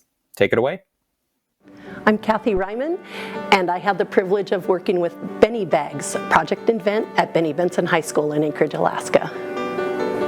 Hello, I'm Marissa, and I helped out field testing our product. Hello, we are students from Benny Benson Alternative High School from Anchorage, Alaska. Our product is called Benny Bags. Most foster children are moved from one foster home to another. Our community partner was in 31 different foster homes before she was adopted. With all these transitions, their stuff gets lost and stolen. Students on our team wanted to help Alaskan kids in foster care because many of our classmates and even some of our team members are in foster care. Across the United States, more and more kids are being put in foster care. One of our community partners, Vance, who is a foster parent, explained what happens when kids get taken out of their home and migrate to a different foster home. Another community partner, Sheldon, who was a foster kid, shared that some foster children do not know when they will get their next meal, so they will hoard food and eat it even if it has gone bad. Most foster children are moved from one foster home to another. Our community partner, Shelby, was in 31 different foster homes before she was adopted. With all these transitions, their stuff gets lost and stolen. As a group, we analyzed the interviews with Shelby and Vance, and we decided to create a duffel bag with a GPS locator hidden inside with a lunchbox that will monitor the temperature of their food. The zipper pull will be secured in a box that has to be unlocked in order to open the bag. Kids lose keys all the time, so we have programmed a keypad lock. The tile is a Bluetooth device that helps locate your items. We incorporated technology that already exists. If the temperature of the lunchbox is below 60 degrees, nothing will happen. If the temperature rises, a light will flash to let the kids know they need to switch out the ice packs. Our former foster kid partner, Shelby, said, "This is great. It would help with the problems of losing my stuff, and I love the lunch bag." Our foster parent, Vance, said, "As foster parents, we would buy these for all of our kids." There are several different products on the market that individually include some of our features, but none of them incorporate all of them. None of the products on the market include a warning light to let you know when your food is getting too warm and spoiling. This budget includes temperature control warning for a lunch bag, and the lock can be programmed without a smartphone. Our next steps will be reduce cost of the bag and accessories, test marketing different sizes of bags, use better technology for a more compact package that is user-friendly, combine with Hug Me product and market as a package. Thank you for listening to our presentation. Do you have any questions or suggestions for us?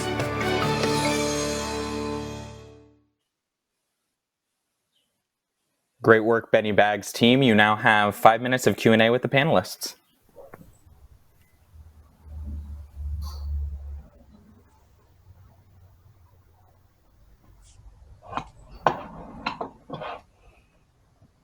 Hi, team. I found your presentation very moving. So well done with the selection of the pictures and just, yeah, something that was I could quickly connect with. I'm curious, you talked about working with the Hug Me product. Could you talk a little bit more about that product and like how you see yours working together with it? Well, the Hug Me product is also, it's a separate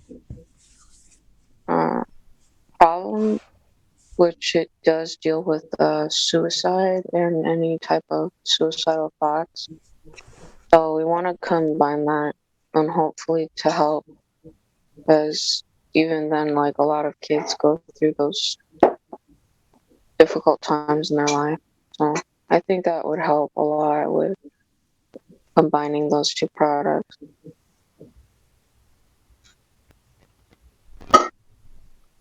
I have another question. When you first started the project, I'm curious kind of the initial or original types of that you wanted to include in the bag, and kind of how did you get it to its end state?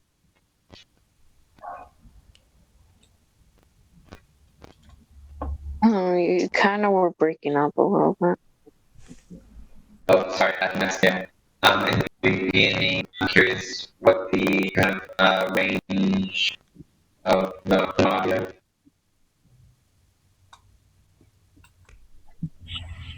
Yeah, noise. Okay. Marco, do you want to try maybe turning your mic on and off again, or off and on again? Just a little staticky coming through. Hello, I'm back. Okay, great. Much better. Great, sorry about that. I'm curious, when you began the project, what were some of the kind of initial types of features that you wanted to include in the bag or for the bag, and kind of how did you get to the final set of features? Well, we definitely wanted to help for the lunch bag part and keeping the tile, and also for a location. And that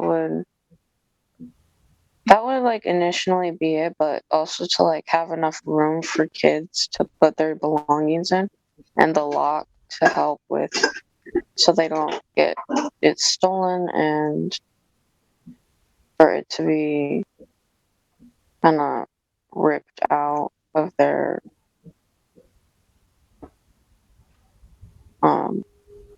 possession.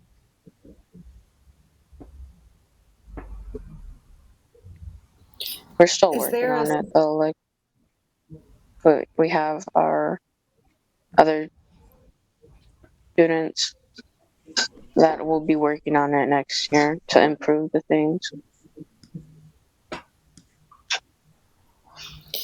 I have a quick question. I think the product is really neat, and I can see other people wanting to use this outside of the foster care system because it's just such a smart design. Is there a situation where somebody could forget their password or their passcode, and what happens in that situation if a kid forgets to get back in their bag?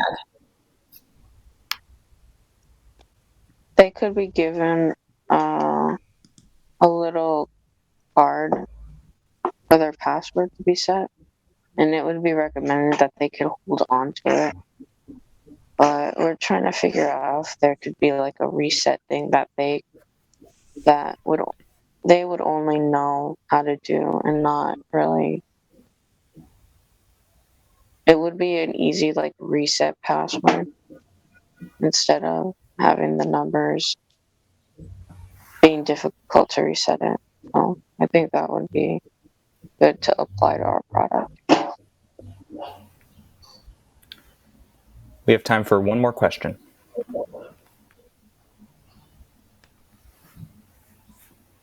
Yeah, I don't know if it's a question so much just as a compliment. I thought the idea of having some sort of external sensor on a lunchbox to help people understand what the inside temperature of the lunchbox is, I thought that was a particularly cool and novel idea that is applicable, obviously, to the use case that you talked about, but I think is broadly applicable to lunchboxes in general.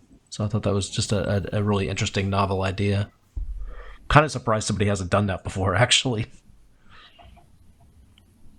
Yeah, thank you. We hope that it'll prosper next time, like next year, so we can hopefully it'll help out with a lot of those situations with kids, and even just like teenagers as well. Mm-hmm. Absolutely. Well, thank you so much, Benny Bag's team. Great work. And thank you, panelists, for those questions.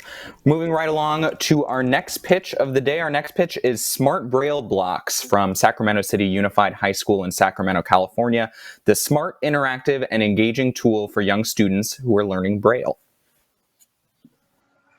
Hello, we are Team Winking from Sacramento Unified High Schools. We currently have 8 members in our team. I am Anthony Wong, a sophomore. I'm Caitlin Wong, and I'm also a sophomore. And I'm Samuel McCullough, and I'm also a sophomore. and the other members include Alex Chen, Christopher Fetros, Sean Fetros, Maisam Navid, and Jorge Rodriguez. So imagine if you were to close your eyes and you can never open them again. Think of what would be lost: colors, various sights, and all the activities that relied on sight. Now imagine how that would be for someone who was born without sight and never got the chance to experience those things. And also think about the reliance on others and the burden that you put on the people around you. This is a problem that millions of people face every day. Currently, according to the World Health Organization, there are about 1.4 million blind children existing in the world today. And on top of that, there's an annual economic impact from blindness and visual impairment, currently at $145 billion due to its cost and effect on the people in the workforce. Our challenge is how might we help young visually impaired students independently learn Braille to improve their learning experience. Meet Ms. Haynes, our community partner. She is a visually impaired teacher who teaches visually impaired K-12 students. She teaches them literacy and life skills, such as walking with a cane and reading with Braille. She needs a product that will allow for students to learn Braille independently, as she cannot check whether a student is correctly identifying a Braille letter with her sense of touch through distance learning. Introducing Smart Braille Blocks, an educational toy that young students can use to learn Braille. On 5 sides of the block, there is a Braille letter with the official Braille sizing, as well as enlarged Braille to practice with. The block also features a bolded letter on the top right of each side for low vision students to use. Our prototype uses RFID to identify the block and then speak the letter of the block when it is placed in the indentation. It also has an on and off button on the side and a button in the center that when pressed will say the letters that have previously been placed, and if it's a word, then it will say that word. This allows the users not just to learn the letters, but also allows them to start to understand the creation of words. Here is our prototype demonstration.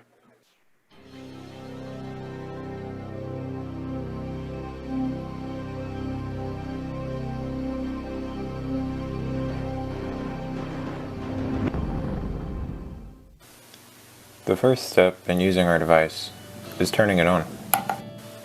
After this, you can place any block on the indentation, and the device will say it aloud.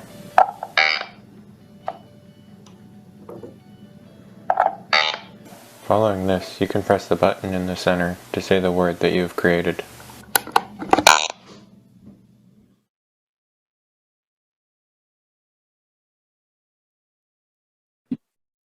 After we had created our initial design of the blocks, we decided to get user feedback from our community partner and some of our students. We gave them the blocks, and after a little bit, they started to give us feedback.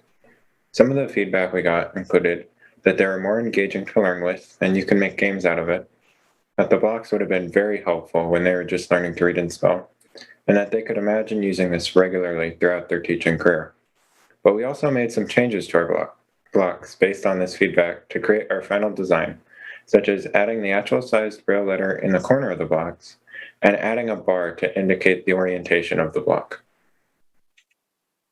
As of now, there are a variety of competitors in the market.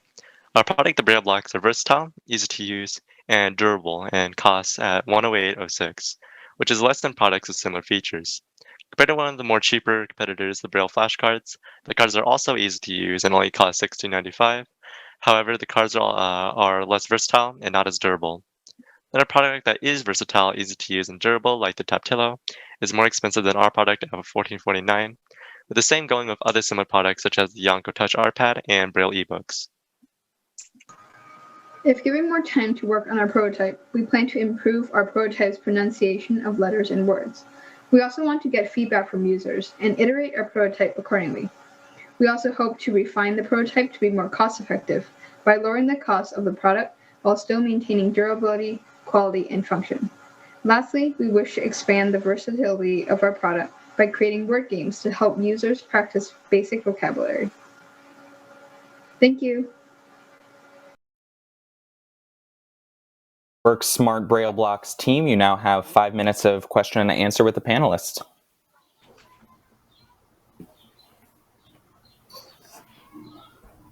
I'll jump in. I'm sort of curious. It's interesting having one letter on one block, but then you end up with at least 26 blocks for letters and probably another 10 for numbers.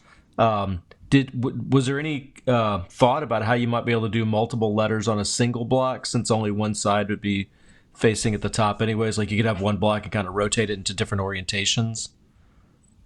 Thank you for your question. Anthony will answer that.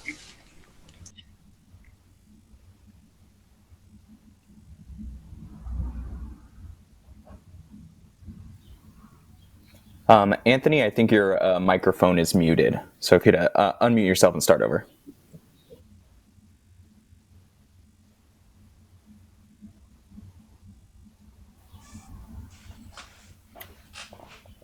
Let's see. I think we're still not quite hearing.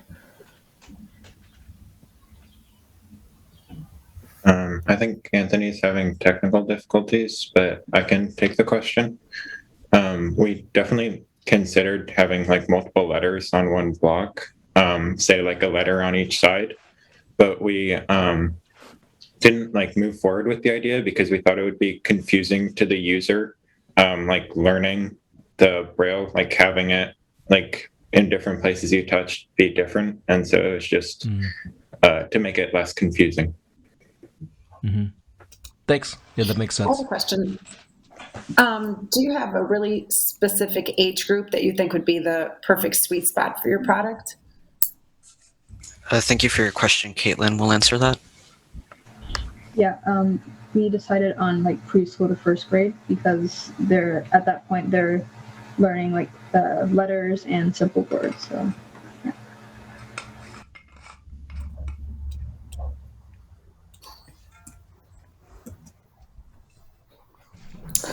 This is Vilchami. So for the audio, were you using computer-generated audio?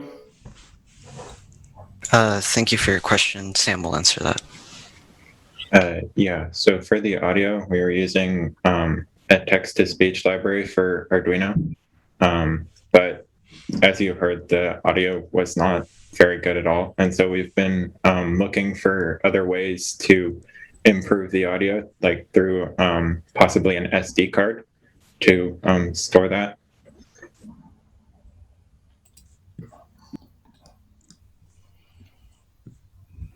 I have a question.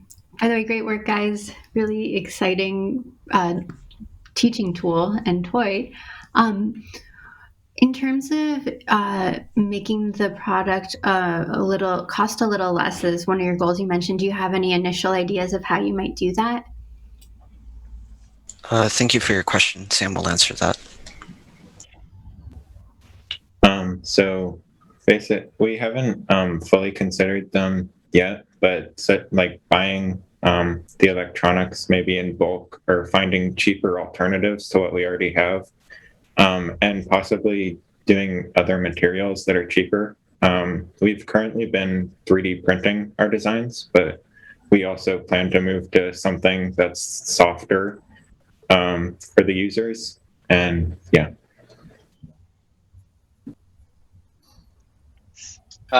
Looking kind of forward a little bit, what are some ideas that the team has in terms of like, I think you said like creating games. So like if I were to kind of like own the first version, what are some like different ways to kind of, expand a little bit on the product?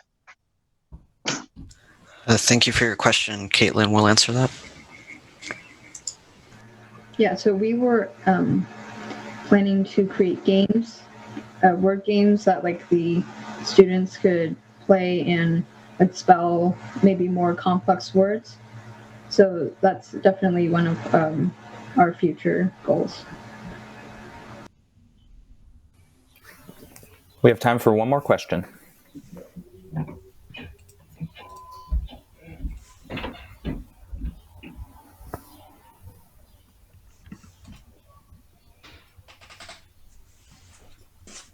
I have one more. I know you mentioned that you'd like to do some more user testing, and I'm curious, what are some of the questions that you'd like to ask more users, or is it that there's like additional types of users that you want to get your product in the hands of? Thank you for your question. Caitlin will answer that again. Yeah, we just hope to get more users to test it. Like we've been only testing with a few students and only one teacher, so we plan to expand our testing to more users and get more feedback so we can better make our product better. Great work, Smart Braille Blocks team. And thank you again, panelists, for those questions. We're going to move on to our next pitch. Our next pitch is Back Buzz from Latitude High School in Oakland, California. The Back Buzz is a necklace that vibrates to help your posture and improve chronic back pain. Hi, my name is Nico, and I'll be taking you all through the Back Buzz pitch. This is our team. Xavier's a 10th grader at Latitude and has made the CAD model for our design. Oakley is a 9th grader at Latitude and has made the pitch slides for our product. And I'm Nico, a 10th grader at Latitude, and I made the design for our jackets. And Miss Lex is our Project Invent team mentor. This is Esther. Here are a few pictures of her playing rugby in college. Esther's very active, and unfortunately she hurt her back weightlifting. This injury led to chronic back pain, and this is a hard thing to deal with, and even more so when you love to be active. Now that we've met our community partner, let's talk a little bit about the problem. Esther says that she doesn't want to make the pain go away with medicine, rather she wants to adjust her habits to relieve the pain. One bad habit that most of us face is poor posture. Especially this past year working from home, staring at a screen all day, is very likely that we slouch, and this can cause pain in the back, shoulders, and neck. Our solution, first attempt. None of us like the feeling of pain, and this is where our solution, the Back Buzz, comes in.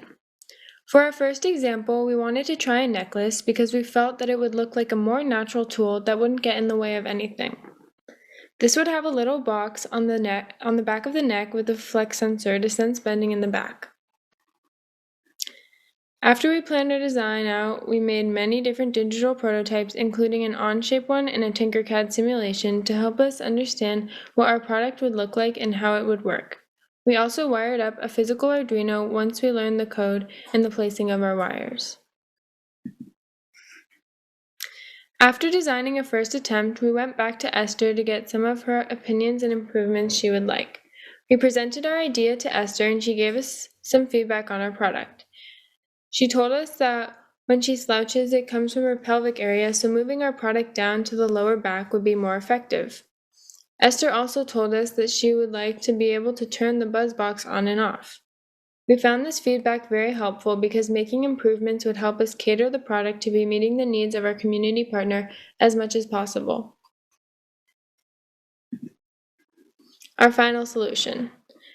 From the feedback Esther gave us, we changed a lot of our design. We created a new version of our product where we moved the back buzz down to the pelvic area and created a retractable wire so that users can adjust the place of the flex sensor to, for example, their upper back or neck if they feel that is where they need it most. We also made it easy to move the place of the buzz box to their liking. Making this improvement made our product even more hidden because it can fit under clothes. We feel that this product is very good for younger people with back issues who love being active because it is small and allows one to move around easily. Our product also helps improve habits over time naturally. Now we will see where the back buzz fits on the body. This picture gives a visual of the bone structure so that we can see exactly where each piece of our product should go. The arrow pointing to the pelvis is where the flex sensor would/could go. This is because Esther said that slouching comes more from the pelvic area and that creates pain. Giving a gentle reminder in the area that is bending the wrong way will help prevent pain. The second arrow pointing to the hips is where the buzz box is located. Users are free to move it to any part that feels the most comfortable. This is just a tiny box that holds all of the technology for our product. Now I'm going to pass it to Xavier. This is a demonstration of how our coding works. These are a few pictures of our competitor products. Most of them are pretty bulky compared to the back buzz. Here is a competitor matrix of our price and how we rated the other products. As you can see, the back buzz is pretty well rounded compared to the other products. For our next steps, we would want to reach out to other people who suffer from back pain to get their feedback and make the necessary changes according to their advice. We would also want to try out this mini Arduino to make our products less bulky, and by doing this, we would start the process of physical prototyping. Thank you so much for your time.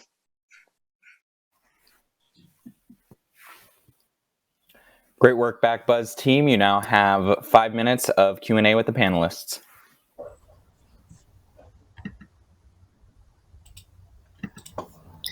Did Esther or any interviews that you happen to have, had any of them ever used Upright or any of the existing competitive products out there?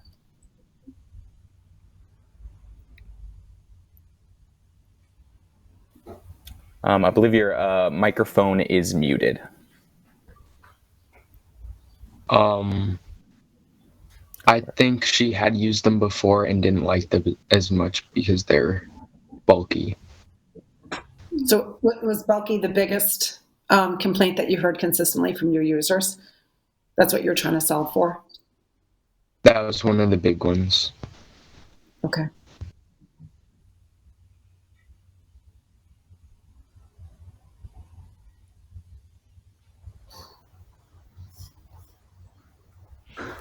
So what does the back buzz actually do? So it's sitting in the middle of somebody's back, and when their posture goes to a certain thing, it vibrates and reminds them to stand up, or what's the actual function? Yeah, that's a great question. I'm going to pass this one to Xavier. So what the back buzz does when your posture is not good, when the flex sensor has the angle past a certain point, it will send a reminder to the vibration motor, which will then remind you, discreetly buzz on like a part of your body to remind you to like sit up and straighten up. Cool.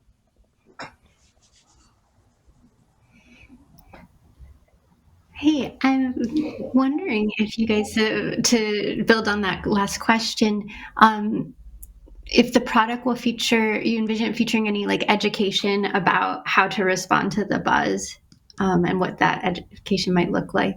You know, if people don't know how to correct their posture when they first get the product. Yeah, thank you. I'll take this question. We haven't thought about that yet, but I think that's definitely something to consider for our next steps.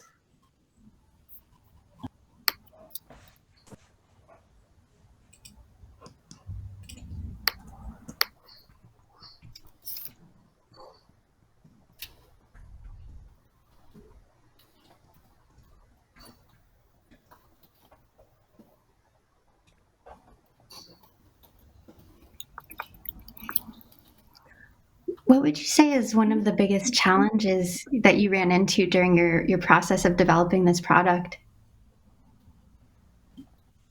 I'm going to pass this one to Xavier. I would say one of the biggest problems of coming up with this product is we originally had this as a necklace idea where it'd be housed on the back of your neck, hanging from a necklace, so it'd still look fashionable. But upon further investigation, we found that the Upright Go recently came out with a design that used a necklace. So we had to change our design to make it more unique and not get into the complications of plagiarizing another design.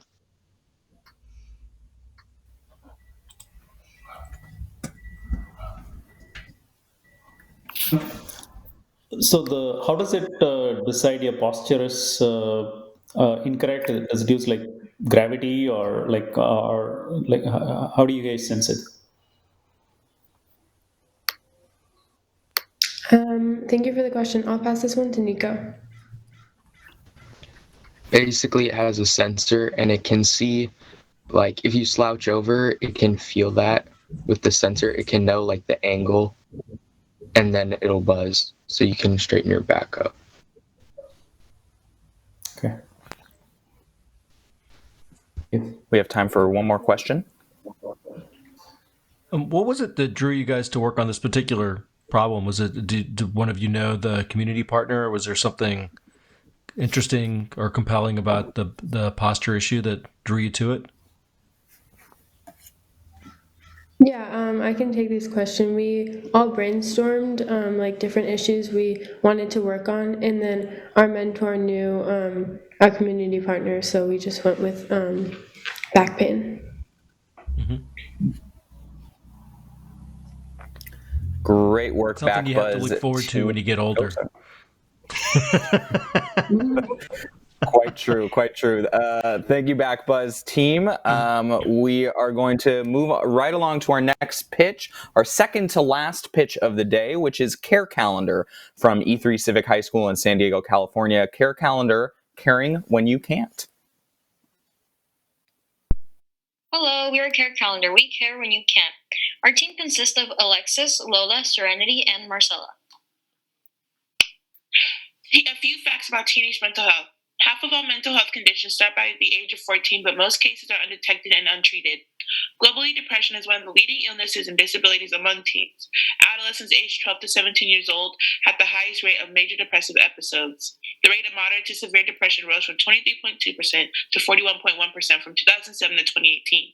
According to the C.S. Children's Hospital National Poll on Children's Mental Health, a national poll shows that 46% of parents said that their teen has shown signs of a new or worsening mental health condition since the beginning of the pandemic in March 2020.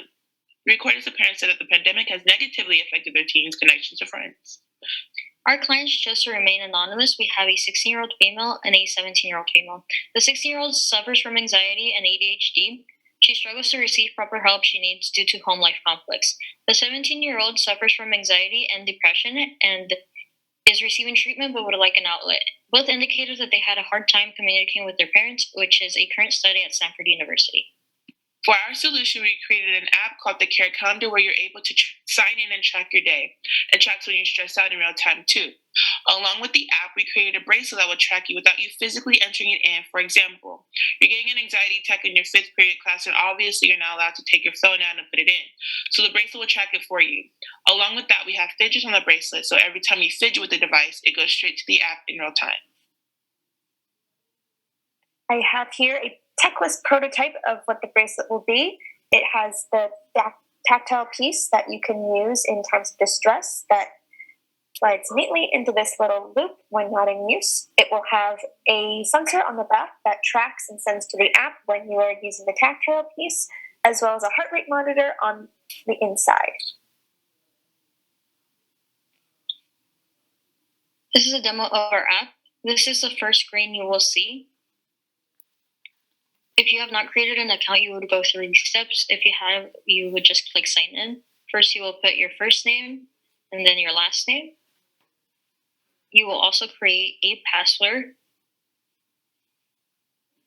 After that, you would choose who you are. If you're a student, parent, or counselor, for these purposes, we will click student.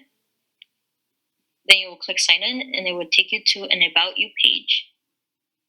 You would indicate if you are a student, your grade if you are, and if you want your counselor to have access to your care calendar. If you do, you would put your counselor's first and last name. It's the same ones they entered when they created an account. And then the other questions are just for parents or if you are a counselor. After this, you would go to a journal page. And you would just say how you felt today.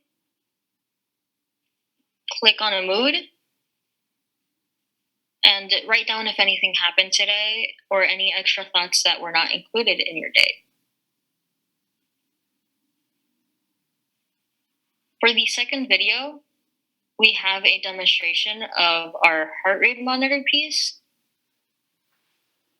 It is just showing how it would be worn and the numbers it is recording.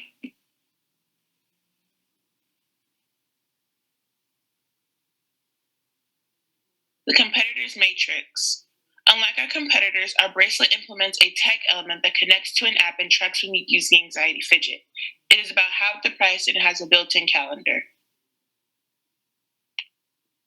Taking into account the cost of materials, labor, and a 9% markup, we anticipate the cost to be around $62.15. For Our future plans. We built this app to create self-advocacy for the customers that will be using this device. We believe this app will not only help the client's mental health, it will help build a better communicative relationship between student, counselor, and parents. Our future plans for Care Calendar is to advance our technology and make it better for everyone. We want to have more help and make sure that the device is working to the best of its abilities. We would also want to keep on designing the bracelet so it could be more stylish. We want the statistics of anxiety and depression to go down in schools.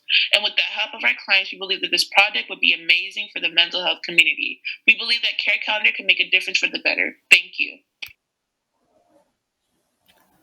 Great presentation, Care Calendar team. You now have 5 minutes of Q&A with the panelists.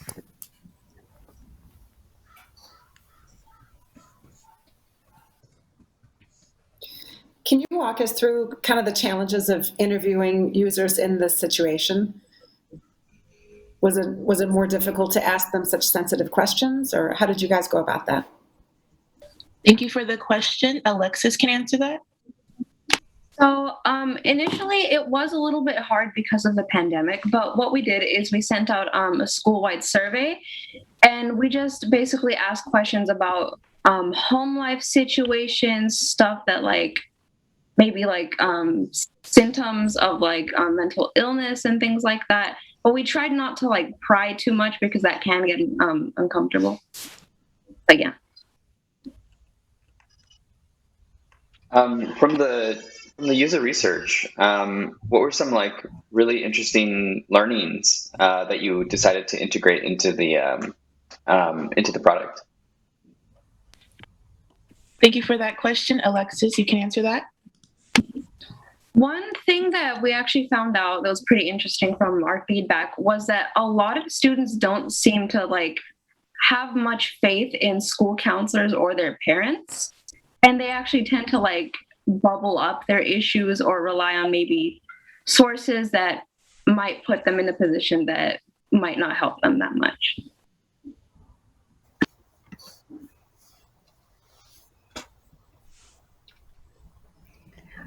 Could you walk us through real quick one more time the different ways that the bracelet piece works and the different actions that would trigger the bracelet to input data? Yes. Lola? All right, I have the checklist prototype on me. So we have the tactile piece, which is sort of like a fidget. You can use it because a lot of people like to have play with something or have something tactile when they're in anxiety. And when it's finished, there will be a sensor or a button on the back that takes count when you're doing that and puts that into the app, as well as a heart rate monitor along the inside that will keep track of when your heart rate goes above what is normal. Thank you. As a follow-up of those features and the calendar, did you get a sense in user research which of those features people thought would be most helpful to them? Alexis, may you answer that? I'm sorry, what was the question? I was just wondering if the different features that your product offers, which one stood out to users as that would be most helpful to them? Did they find the fidget would be helpful, the heart rate monitor, the calendar, or all of them? Oh, right. So actually, we've received a lot of feedback on the fidget piece because while there are other bracelets like ours in the market, not all of them actually have a fidget piece, which they thought was pretty innovative. And so it really helped them track their anxiety levels and stuff like that.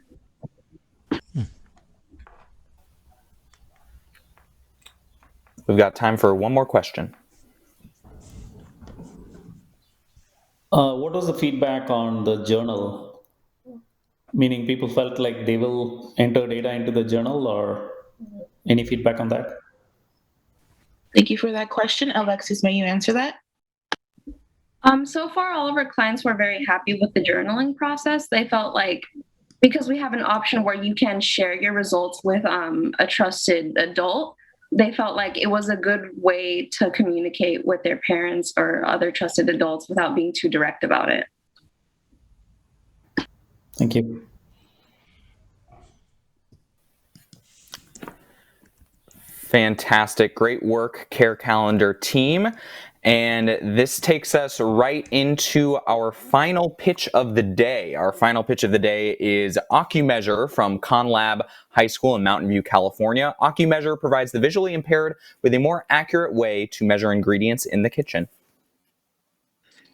This is our presentation for Occu-Measure from ConLab School.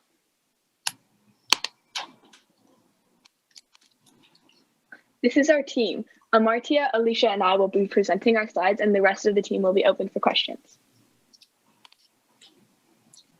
So let's talk about our community partner, Claire. When Claire heads down to the kitchen in the morning, ready to cook up some yummy breakfast, she collects the ingredients and finds her basic measuring cup. Claire is visually impaired and an avid cook. She loves preparing delicious meals in our kitchen. One of the more difficult tasks she encounters when preparing her meals is precisely measuring the ingredients using her standard measuring cup and dealing with hot liquids. Her approach of using her finger to touch and test ingredients within the measuring cup is inaccurate and dangerous when dealing with hot beverages, like coffee or tea. We set out to help Claire find a better way to precisely measure her ingredients and deal with hot liquids safely in the kitchen. Our solution was to create a device that helps the visually impaired. Our device is the Archimeasure. It doesn't give visual instructions, but instead has speech recognition technology and will say the instructions out loud for it to be easier to use. We will go into more details of the design in our next slide. Here are the features of our slide. Oh, sorry. Just a second. Okay, so here are the features of our slide. There's a charging base with a scale and to have scale measurements, and it would also house the majority of the technology in the cup, which would make the cup itself lighter and easier to clean. There's a funnel on the top that would make it easier to guide the ingredient into the cup, and a topper that catches excess ingredients. And how it works is you pour a lot of your ingredient into the topper piece and then tell it how much you need, and the iris closure will open only to let this amount into the real measuring cup, and then it will close and you can pour the excess ingredient back where you got it from. The final feature in our measuring cup is an accordion closure with slider tabs that close off the lower measurements so that you can only measure what's above. This accordion closure is powered by slider tabs, one on each of the measurement notches. For our user testing, we tested a lot in between our meetings to help narrow down our ideas and understand the struggle that Claire had. For example, in one of our previous ideas was to create a cup that when you poured in the ingredient, it would beep once you got to the measurement desired. But we realized that there's a lot of human error in this because when you hear the beep, there'll be a little time after you stop pouring. From Spark Day, we were able to get feedback to focus more on aspects that we want in our final goal than experimenting random other ones. We met with Claire, our community partner Claire, a few times, which was helpful because she helped us refine our ideas to better fit her needs, and she let us know which part of our idea sounded novel and helpful. The first time we met with her, she helped us walk through a day in her life and what she struggles with, and she told us about the technology she currently uses to assist her and what she does more manually, so we'll be able to figure out what there was a market for.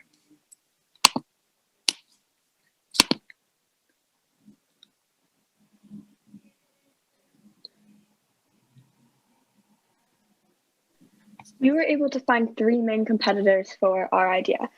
One is OXO Good Grips, an adjustable measuring cup, and this device has a disc performing as a stopping mechanism to allow a specific measurement.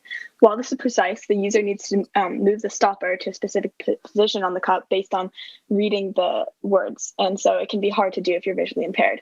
Our second competitor was a talking liquid jug, which gives you information about how much liquid is in the cup with specific measurements. And this allows flexibility in measuring, but there are several problems.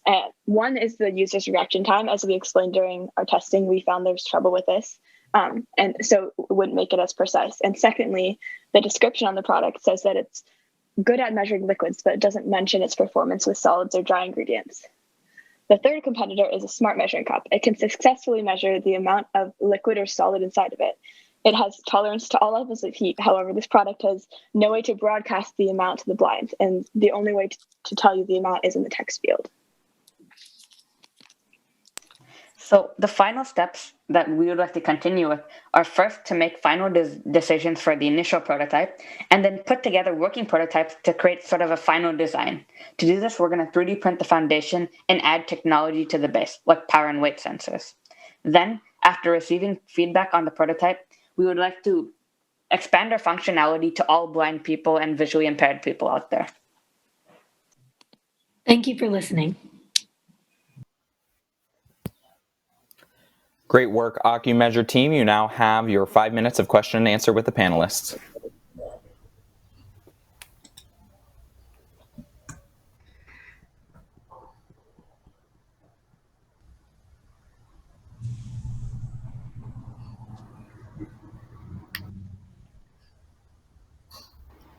I can jump in first.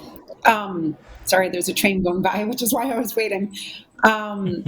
My question is, I love that you said, I think Claire walked you through a day in the life of what's difficult for her and what's already automated. Was there a long list of interesting ideas you guys wanted to pursue at the end of the day? I love what you pursued, but I'm just curious to hear what else, what other pain points existed that you could have pursued? Great question. Jay, do you want to take that one? Yeah, sure. So we had 3 different ideas. One was, we were talking about the iris closure, which would open and close, but we decided to go with the accordion measure because it was a bit simpler. And another thing we thought about was using a laser sensor where you would attach the laser to a rail, and whenever the liquid would reach that specific level, it would stop the flow of liquid. But we decided against those things because they were a bit too complicated, and especially with the laser one, if the liquid accidentally touches the laser as it's pouring in, it could stop the flow of liquid way earlier than expected.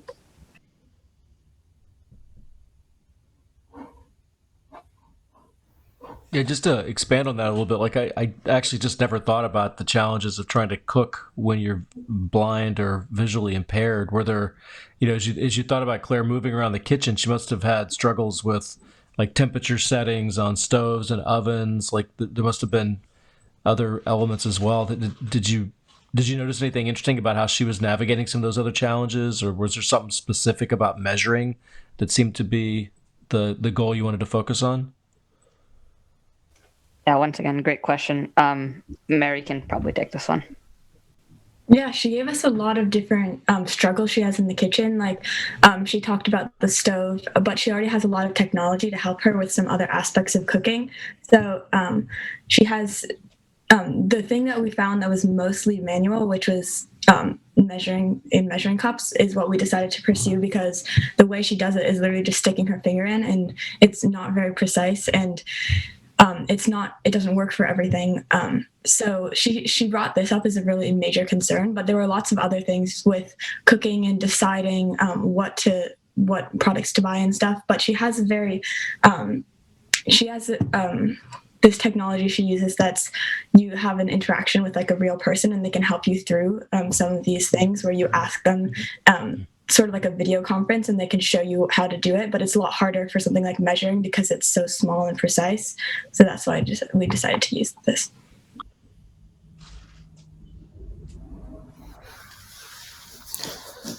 So this is Velchami. From the video, it's not clear. So you guys are using the weight as a measure, or is that correct? Nikita, do you want to take this one? So we're using both weight and volume to get the most accurate measurement you want, and then the weight base can zero out to the weight of the measuring cup so that you're only measuring what's actually inside the cup. And Claire expressed that she uses both volume and weight, so we want to incorporate both of those into our design.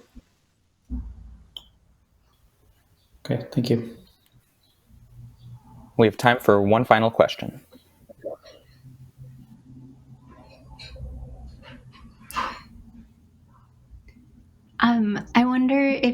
you got to share your final design with Claire and what was some of the feedback she gave you and anything that you want to keep working on about the product as you continue to move forward with it.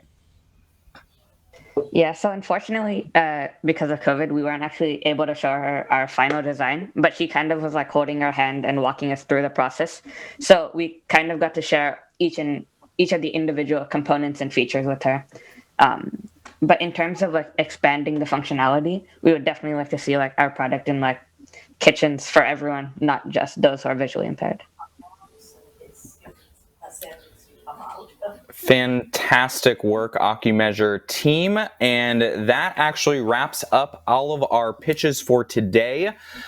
So huge congratulations to all of our brilliant student teams, the amazing support network of teachers, mentors, and family. Our panelists are now going to head off into another room where they'll have time to deliberate and decide on awards. And the rest of us are now in for an incredible treat with our keynote speaker, followed by a Q&A session moderated by Project Invent's Partnerships and Recruitment Manager, Jordan Moreno. Our keynote is the Chief Design Officer at Headspace. And as a design and product leader, she said that she's committed to the goals of improving outcomes for individuals and society, prioritizing end-to-end user needs in ways that drive sustainable growth, and raising the esteem and strategic role of design and research. Please welcome Leslie Witt. Leslie, the floor is yours. Thank you so much. What a treat to be here with all of you guys today. And before I do precisely what my slide said, which is to give a little bit of an introduction of myself beyond those stats, I want to congratulate you all for embarking on your product development and entrepreneurship careers, for having the wherewithal to do this, particularly during COVID. And I know, hopefully you feel both an enormous sense of accomplishment as well as relief. I'm going to talk, for probably the next 15 minutes. Hold me to that. I wanted you guys to have a little bit of context before we transition into a Q&A, and then I'm super curious to hear what questions you have. So without further ado, first off, let me introduce myself. So we'll see if this works. I think I lost my connection. Here we go. So I was a Midwestern nomad. I moved 11 times growing up, kind of all throughout the central swath of the country. I moved back to Texas to go to undergrad at Rice University down in Houston, and then decided to head out to the East Coast to Princeton to get my grad degree. I met my husband while I was there and decided that actually East Coast life was not for me. Got pulled out about 16 years ago to the West Coast to work at a wonderful design and innovation company called IDEO. And I've been here ever since. But I think that this Midwesternness, this nomadic reality has really influenced me beyond my ever so slight Southern drawl to be a person who leads with friendliness, leads with openness, and really realizes that there are people to meet and incredible experiences to be had everywhere. I was a trumpeter in the drum major. That was my high school definition. And I think that transitions today into explaining a bit of like my loudness, a little bit bossy, or in modern parlance, directiveness. And it's a passion for music that I'm trying very much to instill in my own children. I started my career as an architect, and that's of the build buildings kind. This is a building that I had the pleasure to work on that's in the Phaedon Atlas of Contemporary Art and Architecture. It's an office building out in Indiana. And though I am no longer an architect, I think that it explains a lot, probably more than is on this slide. I have a great love of detail.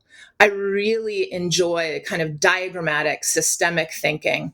And at the end of the day, and I apologize in advance, I think it also has infused a certain level of grandiosity in my vocabulary. So if any of you are pondering this as a major and career choice, sort of the unexpected bent that comes with it.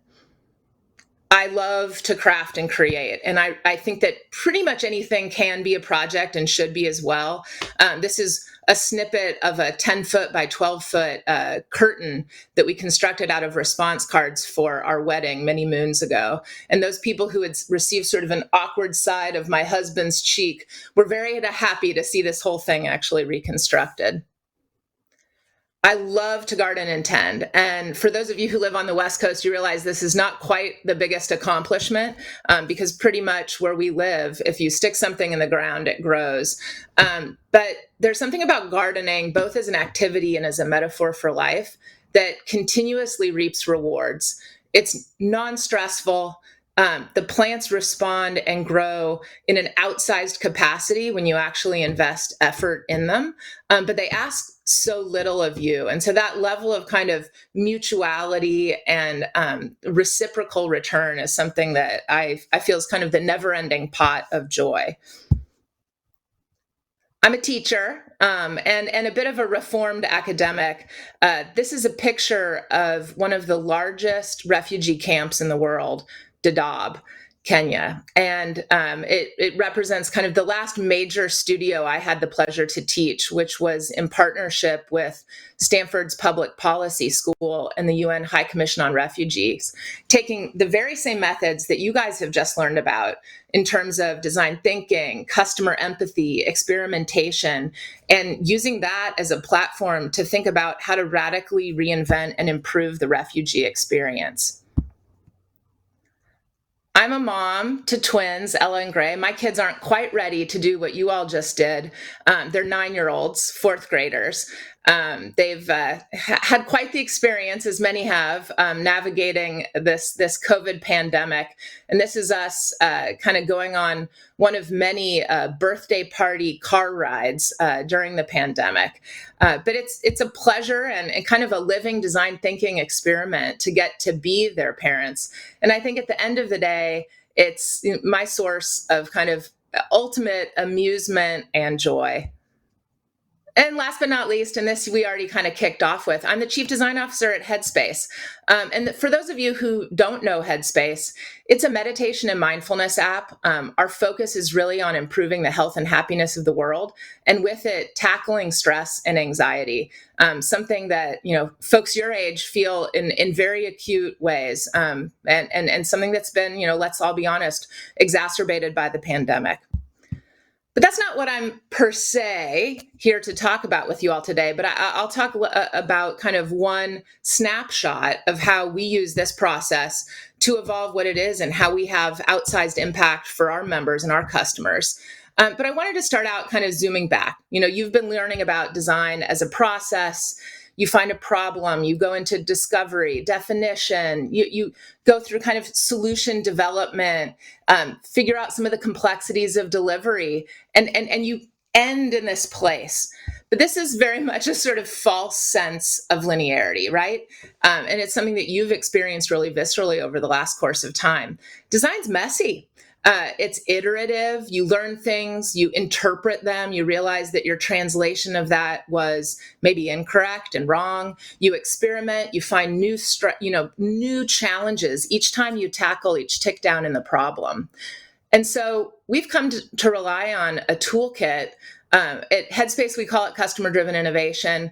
Out in the broader world, it's often referred to as design thinking, but really relying on deep customer empathy, ongoing rapid experimentation with customers to continually refine and learn, iterative processes of going broad in order to narrow down, right? Kind of using that methodology of creativity and intuition in order to zero in on what it is that's worth experimenting for, as well as kind of holding this North Star of a notion of where you're headed and holding it lightly, right? You have to have that sense in order to continue to make progress, but you also have to be open to the learning process. And so I would love to share with you guys two innovations from my book that really kind of show this in kind of capital I ways, big I innovation, net new things, as well as what is more common, which is the application of it in our everyday for what we call incremental innovation. So I'm going to take you back to a time when we actually flew and traveled to a moment when 2010 actually felt like it was a few years into the future. And I had the pleasure to work with Air New Zealand, who's one of the kind of top airlines in the world, to help them redefine their coach and premium economy experiences. So I'm going to zoom in on one core aspect and one core customer insight, which is we had gone into the field doing qualitative user research, probably very similar to what it is that you all had done. And what we kept finding was deep polarity when we talked to people. And these were not statistically relevant sample populations. We were talking to, I think at the end of the day, 23 different individuals. And what we found was that some really, really wanted to connect with others on the plane. And to others, it was the absolute worst thing that could possibly happen to them, sitting next to one of these people who actually really wanted to connect. And so we took this to our clients who were the C-suite staff of Air New Zealand, and they came back to us with disbelief. And this might be something that you find deploying qualitative research, which is, sure, anecdotally, you found that, but I don't even remotely believe that that could be true at scale. And so we actually hybridized our research methodologies and launched a about 4,000 person study to understand, like, where do these proclivities sit? Did we talk to an odd 10%? And what we found was that it was almost a perfect 50-50 divide. And it was very extreme in terms of attitudinal preference. And we saw that as a nugget to really shape a whole host of ideas about service and seating and ways that you might even construct who sat next to whom in an airline based on their desire for socialization. I just forgot that I have to use my phone. Hold on just a second. Connection lost. Give me just a minute here. Here we go. So although we were looking at a whole service experience, not just the seating, not just the way that you'd book a ticket, not just the food and the entertainment that you'd receive on board, I'm going to zero in on one part of that, which was actually the seats. And so we know, your seat matters. It's in airline terms, probably the only thing that you'll actually pay more for. And so they cared, but they also need to sell at volume. And so we started out with some simple sketches thinking about how can we accommodate really different desires and modalities within the same space. And, this was a very early sketch that hopefully you'll see evolved as we actually started to prototype and realized, for instance, that no one wanted to face backwards as we actually tested this out with real people. No one was going to pay for a kind of clustered off singular seat where they had apparatus to stand. And there were attributes that were just purely uncomfortable. So taking that sketch and bringing it to life, this was actually a prototype that we did during a workshop with foam and foam core to really start to flesh that out. And the act of doing so, as you all have just discovered as you've prototyped, brought so many questions to the foreground. We suddenly had to actually think about how would a tray work? Where would my feet actually go? What would I do with my bag, right? All of these things that weren't part of an original partee sketch, but came to life as we prototyped. It evolved a lot from there. And what we started to zoom in on as we, clustered this within first the plan of a plane, and then within a fiberglass prototype that we built actually of the fuselage, was an ability to give everyone within a premium economy footprint easy access to the aisle and an ability to deeply connect with and disconnect from their partner. It became a commercially viable seat. And this is my favorite ad as these seats hit the market, which is, hey, when you're married, you may actually desire the disconnected seat, especially after a fair amount of time. But, taking that trip to New Zealand is often a special moment for people who are wanting to connect. So a very literal translation of an insight to facilitate broad polarities of interest with the same common solution. So that's one. I'm going to fast forward about 13 years into the future to current state and talk about the way that design thinking comes to life in my everyday. So a little preview of what Headspace is. And I think with this, I'll have our tech folks roll this 1.5-minute video. Hi, and welcome to Headspace, your guide to meditation and mindfulness. Think of Headspace as your mind's best friend. It's here for you whenever you need it, helping you stress less, sleep soundly, and stay resilient during tough times. There are many ways to use Headspace, and all of them will help you feel healthier and happier. Start by checking out the Today tab, where we'll recommend a range of things for you to try each day. Meditation is what we're known for, and there are hundreds to choose from. Even 3-minute sessions for when you're short on time. You can search for a meditation that fits your mood, or start with the basics course. It's great for beginners. Hi. Over the next 10 sessions, I'm going to show you a really simple way of getting some more headspace in your life. When it's time for bed, just click the little moon and head to the sleep tab. You can relax your mind with a wind-down exercise before drifting off to a soothing sleepcast or soundscape. The lighthouse keeper closes the last window. On the Focus tab, you'll find music to help get you in the zone, with everything from jazz to lo-fi beats. And if you'd rather get some headspace while breaking a sweat, Move Mode stress-relieving workouts are perfect for you. Upward facing dog or cobra to lift your chest. And exhale to downward facing dog.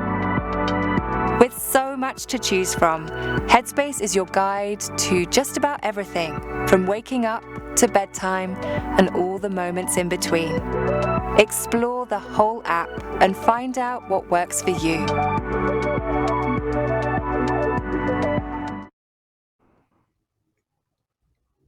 Great. Well, hopefully you got a little bit of a sense of what Headspace is. And the reason I showed that video to you is I think it's a really great capture of both what is our value proposition and what we do, and also what is our core challenge, which is that we have a lot of things that you can do in our app. We have a really wide range of content. And people come to us because often they're feeling stressed and anxious. And unfortunately, that dimension of having the kind of burden of choice, the burden of discovery and matchmaking is something that was actually adding to their stress. So we did, again, the same process, went out into the field, or, COVID times, digitally connected to folks via things, platforms just like this. And what we consistently found was that new members in particular were struggling to find the right thing to do in the app, and that it was actually adding to their burden of anxiety versus fulfilling our core customer promise, which is to actually help them feel less stressed.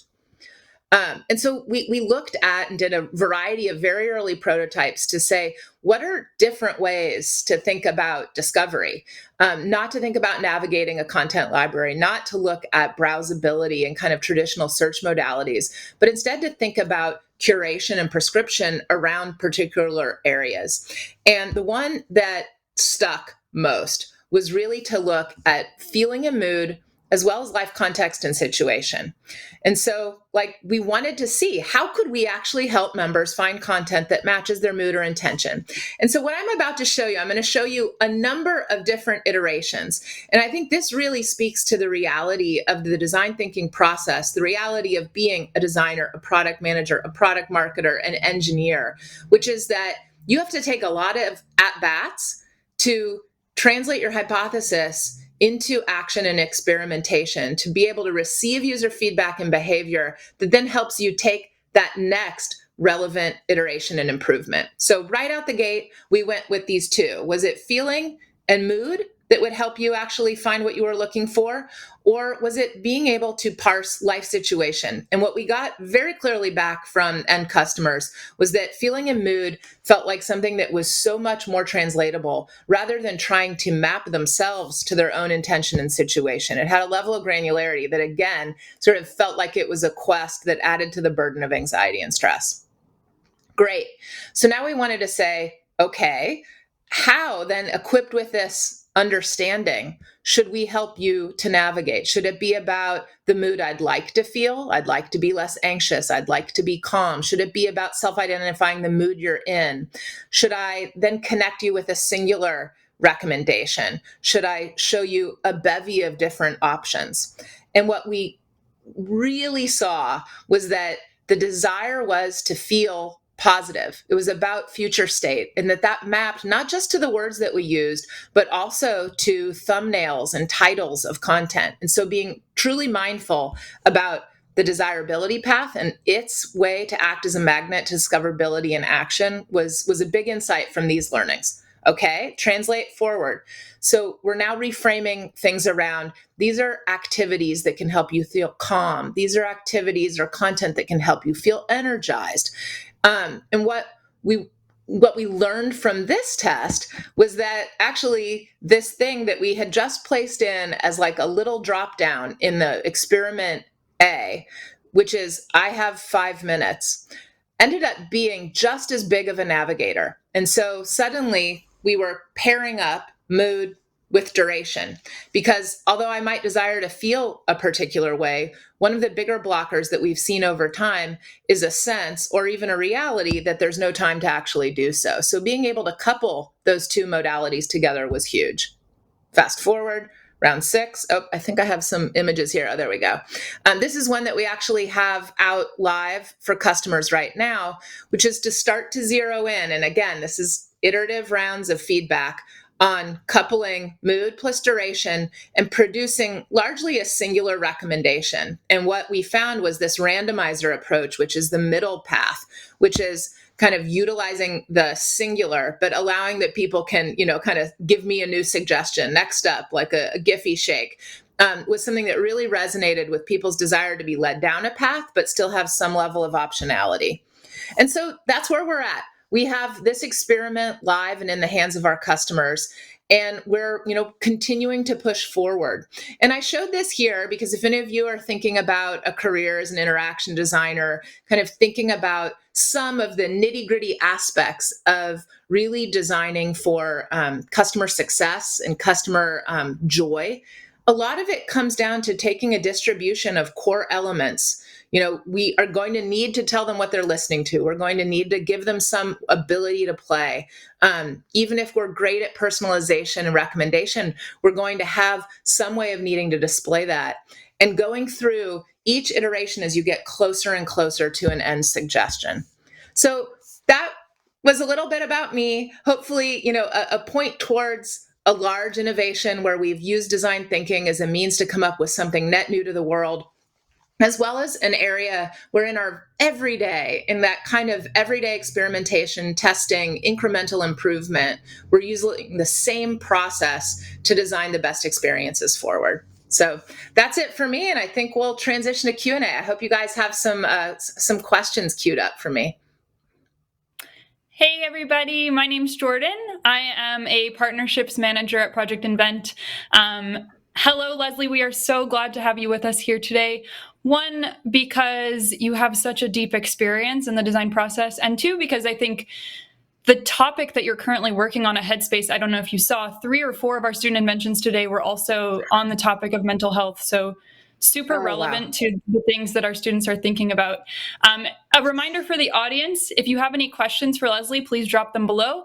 But we can get started and just talk about, Leslie, right now your title is Chief Design Officer. And that sounds like such a fun job. It's a big title. It's one that I didn't even know existed when I was in high school. So I wonder if you can talk to the students about how did your degree in architecture set you up for this role? And do you think there are certain college majors that are really well suited to this kind of career in design? Great question. My degree in architecture both did and didn't set me up for this role. And I mean that in a variety of ways. I promise not to take 10 minutes to describe.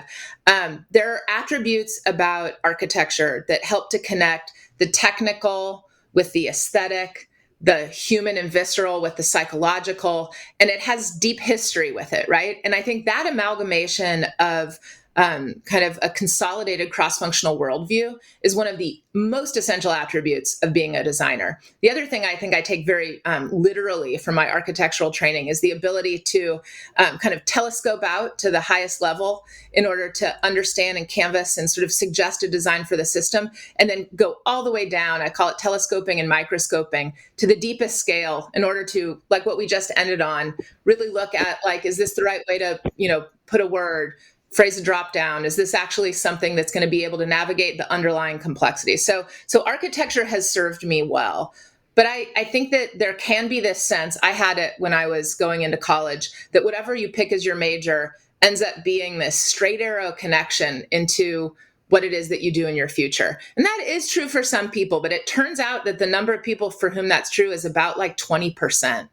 And so the fact that I went from frustration at being an architect to working as an innovator at IDEO, which is a big design thinking company, there stumbling into financial services, discovering that I fell in love with an industry I never had realized before, leaning into research and experimentation, that kind of, undulation, I think, is actually key. And it's even more key to a designer who needs to have the notion of dynamism and lifelong learning at their core. Now, all that said, there are absolutely majors that are more closely associated, especially now, right? Like you zoom back in time, there was a little bit of human-computer interaction, but beyond that, less. Sociology, anthropology, interaction design, computer science, product design, like what Stanford has, all of those fields, mechanical engineering, kind of have attributes that lead as possibilities towards something like being a chief design officer. That's so interesting to hear you describe your path. It reminds me of the graphic you showed on the slide with the squiggly line representing the design process. So with that in mind, I wonder if you showed us that iterative process, the round 1, 2, 3, 4, 5, 6. Can you tell us about the importance of bad ideas in that process, and when you've run into walls and hit failure, and how that actually makes the design process richer? Yeah, absolutely. Well, first of all, I probably never use the terminology "bad idea," but okay, sorry. There are unsuccessful ideas for sure. IDEO had very few rules, but one of the things that we did have were rules around brainstorming. One of those brainstorm rules was encourage wild ideas, because what we had found was that brainstorms can often be a mechanism for people to display how smart they are. Right? Like they want to be extremely known. And when you stay in the space of your expertise, you tend to constrain what it is that's possible. And so particularly as a leader, one of the things that was key was to put ideas out there that were preposterous. They were never going to be the end idea. But what they did was create oxygen for others to put something that might be a tick less preposterous, and to do the next rule of brainstorming, which was build on the ideas of others, which was to say, like, oh, wait, that kind of random idea, I like something about it. I'm not sure what it is. Let me take it farther. So that's very early on in the process. I think bad or preposterous or wild ideas actually are a huge contribution to the community. As you get further on, prototyping and experimentation are your biggest kind of keys to unlocking end innovation in a way that's efficient and effective. And what I mean by that is they give you a way to translate an idea into something concrete that customers can interact with. And what you want to do is to fail as early as possible so that you haven't invested millions of dollars of bringing that great idea that you thought was a great idea but actually wasn't to market. You've actually learned and had the ability to, kind of incorporate that learning into a growth orientation that will fuel the next better idea. And so overall, that's my guidance with my team, is taking the things that are nestles of good ideas, but who knows, and getting them out and back into the hands of customers as quickly as possible so that we can learn. I think I might have lost you. Uh-oh.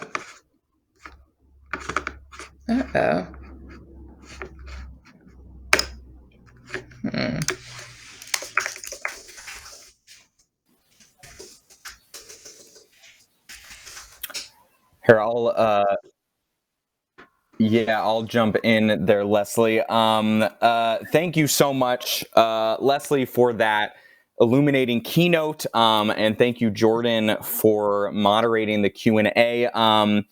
We're actually now back. Our panelists are back, and they have made their decisions for awards. So now it is time for those awards. Before we start awards, a quick word to all of our student teams.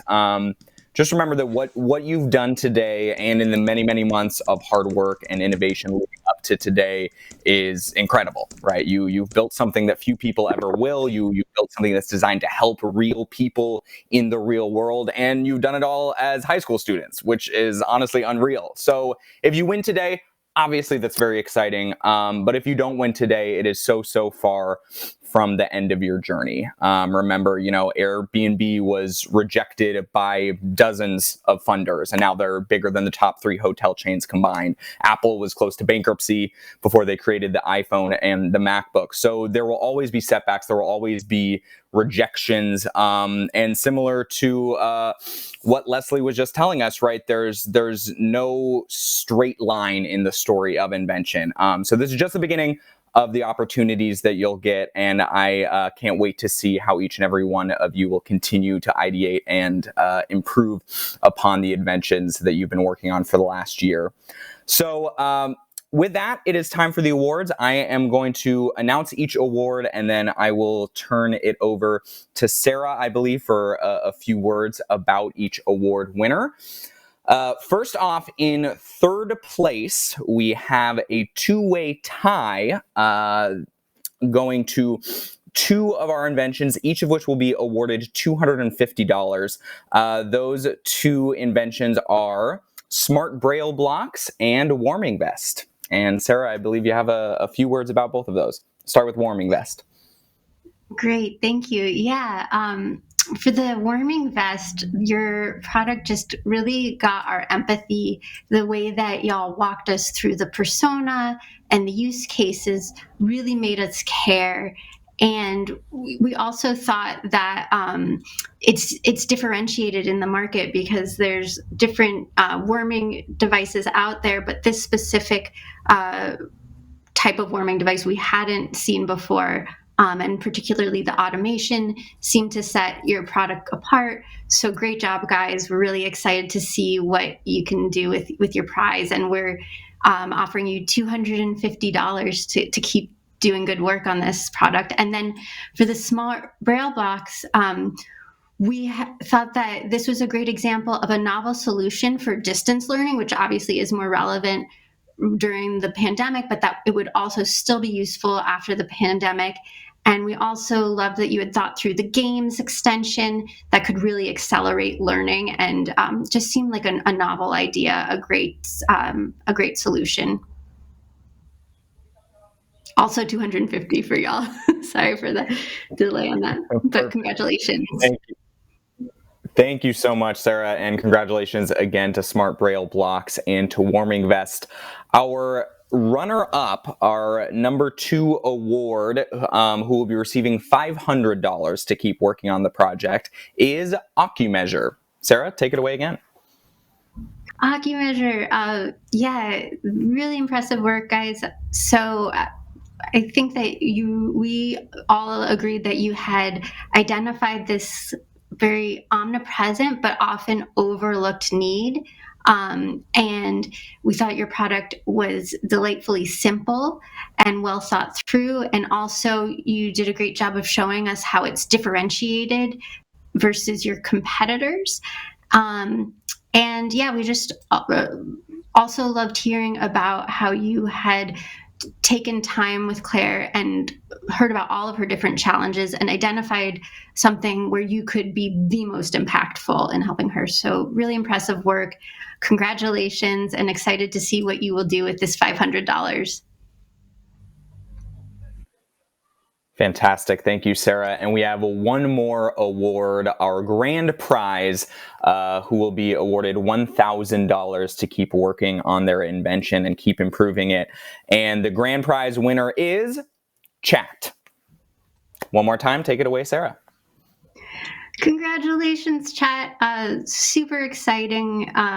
Yeah, we were all just really impressed and excited about this product. Great to see all of the user testing that you did. You really demonstrated that you had thought about usability a lot, and that started with a broad range of options in terms of the buttons and really narrowed it down to the ones that would be most useful. And I was impressed with the way you had thought about bucketing certain actions together and simplifying. And great thought through iconography. You showed lots of empathy in your thinking. And we also were impressed with how discreet the solution was, sensitive to a student not wanting to, have to have a lot of visibility, let's say, when they're using this device. And as far as we know, nobody has really tapped into this particular market. Oh, and probably one of the most important things to mention is that you really found a way to use technology to foster human connection, which, at the end of the day, maybe is one of the most impactful things inventors can do. So great work. Congratulations. Also really excited to see what you do with this $1,000, but really great idea, great execution, great process. Amazing. Thank you, Sarah, and thank you to all of our panelists today. And that concludes day 3 out of 3 of Project Invent's Demo Day 2021. A huge congratulations again to our 4 winners and to all of our amazing teams today. And a huge thank you again to our amazing panelists, our audience and donors, and to everyone who helped these teams along their journey this last year, from teachers to mentors to family. Reminder to everyone watching that you can continue to donate to Project Invent to enable us to continue this mission of empowering young people to innovate all year round and for the next demo day. And tune in to find out what's happening next year as we have more inspiring, innovative student projects. I, for one, can't wait to see them. I've been your MC, Sam Clark, and have a great rest of your weekend, everyone. Thank you all so much.